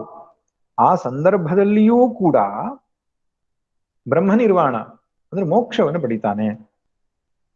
ಅಂದ್ರೆ ಸಾಯುವ ಕೊನೆಯ ಗಳಿಗೆಯಲ್ಲಿ ಅವನಿಗೆ ಈ ಜ್ಞಾನ ಬಂದರೆ, ಇನ್ನೇನು ಸಾಯ್ತಾ ಇದ್ದಾನೆ ಅದಕ್ಕಿಂತ ಮುಂಚೆ ಅವನಿಗೆ ನಾನು ಸರ್ವವ್ಯಾಪಕವಾದ ಶುದ್ಧ ಚೈತನ್ಯನಾದ ಆತ್ಮನೇ ಇದ್ದೇನೆಂಬ ಅರಿವು ಬಂದರೂ ಕೂಡ ಅವನು ಮೋಕ್ಷವನ್ನು ಪಡಿತಾನೆ. ಕೈಮುತಿಕ ನ್ಯಾಯ ಅಂತ ಹೇಳ್ತಾರೆ. ಅಂದ್ರೆ ಸಾಯುವ ಕೊನೆಯ ಕಾಲದಲ್ಲಿಯೇ ಮೋಕ್ಷ ಪಡಿತಾನೆ ಎಂಬ ಅರ್ಥ ತೆಗೆದುಕೊಳ್ಳಬಾರ್ದು ಇಲ್ಲಿ. ಸಾಯುವ ಕೊನೆಯ ಕಾಲದಲ್ಲಿ ಇವನಿಗೆ ಜ್ಞಾನ ಬಂದರೂ ಕೂಡ ಮೋಕ್ಷವನ್ನು ಪಡಿತಾನೆ ಎಂಬ ಅರ್ಥದಲ್ಲಿಯೂ ಪ್ರಧಾನವಾಗಿ ತೆಗೆದುಕೊಳ್ಬೇಕು. ಇಲ್ಲ ಜೀವನ್ಮುಕ್ತನು ವಿದೇಹ ಮುಕ್ತಿಯನ್ನು ಪಡಿತಾನೆ ಎಂಬ ಅರ್ಥವನ್ನು ಪಡೆದರೂ ಒಡ್ಡಿಲ್ಲ. ಇಲ್ಲವಾದ್ರೆ ಮೋಕ್ಷ ಪಡಿಬೇಕಾದ್ರೆ ಸತ್ತ ಮೇಲೆ ಮೋಕ್ಷ ಎಂಬ ಅರ್ಥವನ್ನ ಮಾಡಿದ್ರೆ ಅಪಾರ್ಥವಾಗ್ತದೆ. ಜೀವನದ ಕೊನೆಯ ಹಂತದಲ್ಲಿಯೇ ಜ್ಞಾನವನ್ನ ಪಡೆದರೂ ಮೋಕ್ಷವನ್ನು ಪಡೆಯುವಂತಹ ಅವನು ಬದುಕಿನ ಆರಂಭದಲ್ಲಿಯೇ ಈ ಸ್ಥಿತಿಯನ್ನು ಪಡೆದುಕೊಂಡ್ರೆ ಹೇಗಿರ್ತಾನೆ? ಕೈಮುತ್ತಿಕ ನ್ಯಾಯ. ಆದ್ದರಿಂದ ಅಂತಹ ಬ್ರಾಹ್ಮಿ ಸ್ಥಿತಿಯನ್ನು ಪಡೆದು ಬದುಕನ್ನು ಸಾರ್ಥಕ ಮಾಡಿಕೊಂಡು ಆನಂದವಾಗಿ ವಿಹರಿಸ್ತಾ ಇರತಕ್ಕಂತಹ ಅವನೇ ಧನ್ಯ. ಅಂತಹ ಜ್ಞಾನವನ್ನ ನಾವು ಪಡಿಬೇಕು, ಮತ್ತೆ ಮತ್ತೆ ಚಿಂತನೆ ಮಾಡಬೇಕು. ವಾಸ್ತವವಾಗಿ ಇಲ್ಲಿಗೆ ಭಗವದ್ಗೀತೆಯ ಇಡೀ ಸಾರವೇ ಮುಗಿಯಿತು. ಇನ್ನೇನು ವಿಶೇಷವಾಗಿ ಹೇಳಬೇಕಾದದ್ದಿಲ್ಲ. ಆದರೆ ಅರ್ಜುನ ಮತ್ತೆ ಒಂದು ಪ್ರಶ್ನೆಯನ್ನ ಕೇಳ್ತಾನೆ ಭಗವಂತನೇ. ಅವನಿಗೆ ಕೆಲವೊಂದು ವಿಷಯಗಳು ಈ ಅಧ್ಯಾಯದಲ್ಲಿ ಹೇಳಿರತಕ್ಕಂಥ ಸಂಗತಿಗಳು ಗೊಂದಲವನ್ನು ಉಂಟು ಮಾಡಿತು. ಆ ಗೊಂದಲವನ್ನು ನಿಮಿತ್ತವಾಗಿಟ್ಟುಕೊಂಡು ಅರ್ಜುನನು ಪದೇ ಪದೇ ಪ್ರಶ್ನೆ ಮಾಡಿದ್ರಿಂದ ಈ ಭಗವದ್ಗೀತೆ ಇನ್ನು 18 ಅಧ್ಯಾಯಗಳವರೆಗೆ ಮುಂದುವರಿಯುತ್ತೆ. ಆದರೆ ಈ 18 ಅಧ್ಯಾಯಗಳ ಸಾರ ಇಷ್ಟೇ: ಆತ್ಮಜ್ಞಾನ ಪ್ರಾಪ್ತಿ, ಆತ್ಮಜ್ಞಾನ ಪ್ರಾಪ್ತಿಗೆ ಬೇಕಾದ ಚಿತ್ತಶುದ್ಧಿಯ ಕರ್ಮಯೋಗ ಮತ್ತು ಉಪಾಸನೆ, ಮತ್ತು ಜೀವನ್ಮುಕ್ತನು ಬದುಕ್ತಕ್ಕಂತಹ ರೀತಿ. ಇಷ್ಟು ವಿಷಯಗಳನ್ನ ನಾವು ಚೆನ್ನಾಗಿ ಮನನ ಮಾಡಿದರೆ, ಅದರಲ್ಲಿ ವಿಶೇಷವಾಗಿ 12ನೇ ಶ್ಲೋಕದಿಂದ 25ನೇ ಶ್ಲೋಕದವರೆಗೆ ಆತ್ಮಾನಾತ್ಮ ವಿವೇಕವನ್ನ ಅವನು ಮಾಡಿದ್ದಾನೆ. ಅದನ್ನು ತುಂಬಾ ಚೆನ್ನಾಗಿ ನಾವು ತಿಳಿದುಕೊಂಡರೆ, ಹಾಗೆಯೇ ಸ್ವರೂಪ ನಿಷ್ಠೆಯಲ್ಲಿ ನಾವು ಪ್ರಯತ್ನವನ್ನ ಮಾಡಿದರೆ ಇಡೀ ಭಗವದ್ಗೀತೆ ಯಾಕೆ ಎಲ್ಲ ಉಪನಿಷತ್ತುಗಳ ಸಾರವನ್ನೇ ಗ್ರಹಿಸಿದ ಹಾಗೆ ಆಯಿತು. ಆದರೂ ಕೂಡ ಇದು ಅಷ್ಟು ಸುಲಭದ ವಿಷಯ ಅಲ್ಲ ಎಂಬಂಥದ್ದು ನಮಗೂ ಗೊತ್ತು. ಅರ್ಜುನನಿಗೆ ಭಗವಂತನ ಸಾನ್ನಿಧ್ಯದಲ್ಲಿ ಇರತಕ್ಕಂಥ ಅರ್ಜುನಿಗೆ ಕಠಿಣವಾದ ಮೇಲೆ ನಮ್ಮಂಥವರು ಎಷ್ಟು ಪ್ರಯತ್ನವನ್ನು ಮಾಡಬೇಕು ಎಂಬುದನ್ನು ಮನಸ್ಸಲ್ಲಿ ಇಟ್ಟುಕೊಳ್ಳಬೇಕು. ಅದಕ್ಕಾಗಿ ನಾವು ಮುಂದಿನ ಅಧ್ಯಾಯವನ್ನು ಕೂಡ ಚಿಂತನೆಯನ್ನು ಮಾಡೋಣ. ಆದರೆ ಒಂದು ವಾರದ ಅವಧಿಯನ್ನು ಬಿಟ್ಟು, ಕಳೆದ ತರಗತಿಯಲ್ಲಿ ನಾನು ತಿಳಿಸಿದ್ದೇನೆ, ಈ ಮುಂದಿನ ವಾರ ಸೋಮವಾರದಿಂದ ಆರಂಭ ಮಾಡಿ ಭಾನುವಾರದ ತನಕ ಚಂಡೀ ಪಾರಾಯಣದ ಕುರಿತಾಗಿ, ಸಪ್ತಶತಿಯ ಕುರಿತಾಗಿ ಮತ್ತು ಪುರಾಣದ ಬಗ್ಗೆ ಒಂದು ವಿಮರ್ಶೆಯನ್ನ ಮಾಡಿ ಸಪ್ತಶತಿಯ ಚಿಂತನೆಯನ್ನು ಮಾಡಲಿಕ್ಕೆ ತಿಪ್ಟೂರಿನ ಸತ್ಯಗಣಪತಿ ಸೇವಾ ಸಂಘದವರು ಕೇಳಿಕೊಂಡ್ರು. ಅದಕ್ಕೆ ಆ 7 ದಿನಗಳ ಕಾಲ ಆ ವಿಷಯದ ಕುರಿತು ನಾವು ಚಿಂತನೆಯನ್ನು ಮಾಡೋಣ. ಭಗವದ್ಗೀತೆ ತರಗತಿ ಇರುವುದಿಲ್ಲ, ಯಾಕಂದ್ರೆ 6 ಗಂಟೆಯಿಂದ 7:30 ತನಕ ಆ ತರಗತಿ ಮಾಡಬೇಕಾಗಿರೋದ್ರಿಂದ. ಮತ್ತು ಅದಕ್ಕೂ ಮುಂದಿನ ವಾರದಲ್ಲಿ ನಾವು ಭಗವದ್ಗೀತೆಯ 3ನೇ ಅಧ್ಯಾಯಕ್ಕೆ ಪ್ರವೇಶವನ್ನು ಮಾಡೋಣ. ಇನ್ನೊಂದು ವಿಷಯ ಏನಂದ್ರೆ, ಈ ಮುಂದಿನ ಭಾನುವಾರ ಏನಿದೆ 13ನೇ ತಾರೀಕು ನಮ್ಮ ಮಾಸಿಕ ಸತ್ಸಂಗ ಅನ್ನುವಂಥದ್ದು, ಪ್ರತಿ ತಿಂಗಳ 2ನೇ ಭಾನುವಾರ ಮಾಸಿಕ ಸತ್ಸಂಗ ನಾವು ಮಾಡ್ತೇವೆ ನಮ್ಮ ಆಶ್ರಮದಲ್ಲಿ. ಆದ್ದರಿಂದ ಈ ಬಾರಿಯೂ ಕೂಡ ಮಾಸಿಕ ಸತ್ಸಂಗ ಇದೆ 3:30ಯಿಂದ 5:30 ತನಕ. ನಮ್ಮ ಇದೇ ಊರಿನ ಸಂತರಾಗಿರತಕ್ಕಂತಹ ನರಹರಿ ಹೆಗಡೆಯವರು ವಿಷಯವನ್ನು ಕೊಟ್ಟಿದ್ದಾರೆ. ನಿಜವಾದ ಕರ್ತೃ ಯಾರು? ಜೀವನೇ ಈಶ್ವರನೇ ಎಂಬುದಾಗಿ ಒಂದು ಚಿಂತನೆ. ಆ ಚಿಂತನೆಯನ್ನು ಮಾಡಲಿಕ್ಕೆ ಬೇರೆ ಬೇರೆ ಊರುಗಳಿಂದಲೂ ಕೂಡ ನಮ್ಮ ಜೊತೆಗೆ ಸೇರ್ತಾರೆ. ಅದರ ಲಿಂಕ್ ಅನ್ನ ನಾಳೆ ಅಥವಾ ನಾಡಿದ್ದು ನಾನು ಕಳಿಸ್ತೇನೆ ಸುಜ್ಞಾನ ಪಥದಲ್ಲಿ. ತಾವು ಆಸಕ್ತರು ಭಾಗವಹಿಸಬಹುದು. ಮತ್ತೆ ಮುಂದಿನ ವಾರ ಬಿಟ್ಟು ಅದಕ್ಕೂ ಮುಂದಿನ ವಾರದಲ್ಲಿ ಭಗವದ್ಗೀತೆಯ 3ನೇ ಅಧ್ಯಾಯವನ್ನ ಚಿಂತನೆ ಮಾಡೋಣ. ಸರ್ವೇ ಭವಂತು ಸುಖಿನಃ, ಸರ್ವೇ ಸಂತು ನಿರಾಮಯಾಃ, ಸರ್ವೇ ಭದ್ರಾಣಿ ಪಶ್ಯಂತು, ಮಾ ಕಶ್ಚಿತ್ ದುಃಖ ಭಾಗ್ ಭವೇತ್. ओम शांति शांति शांति। हरि ओम। श्री गुरुभ्यो नमः। हरि ओम।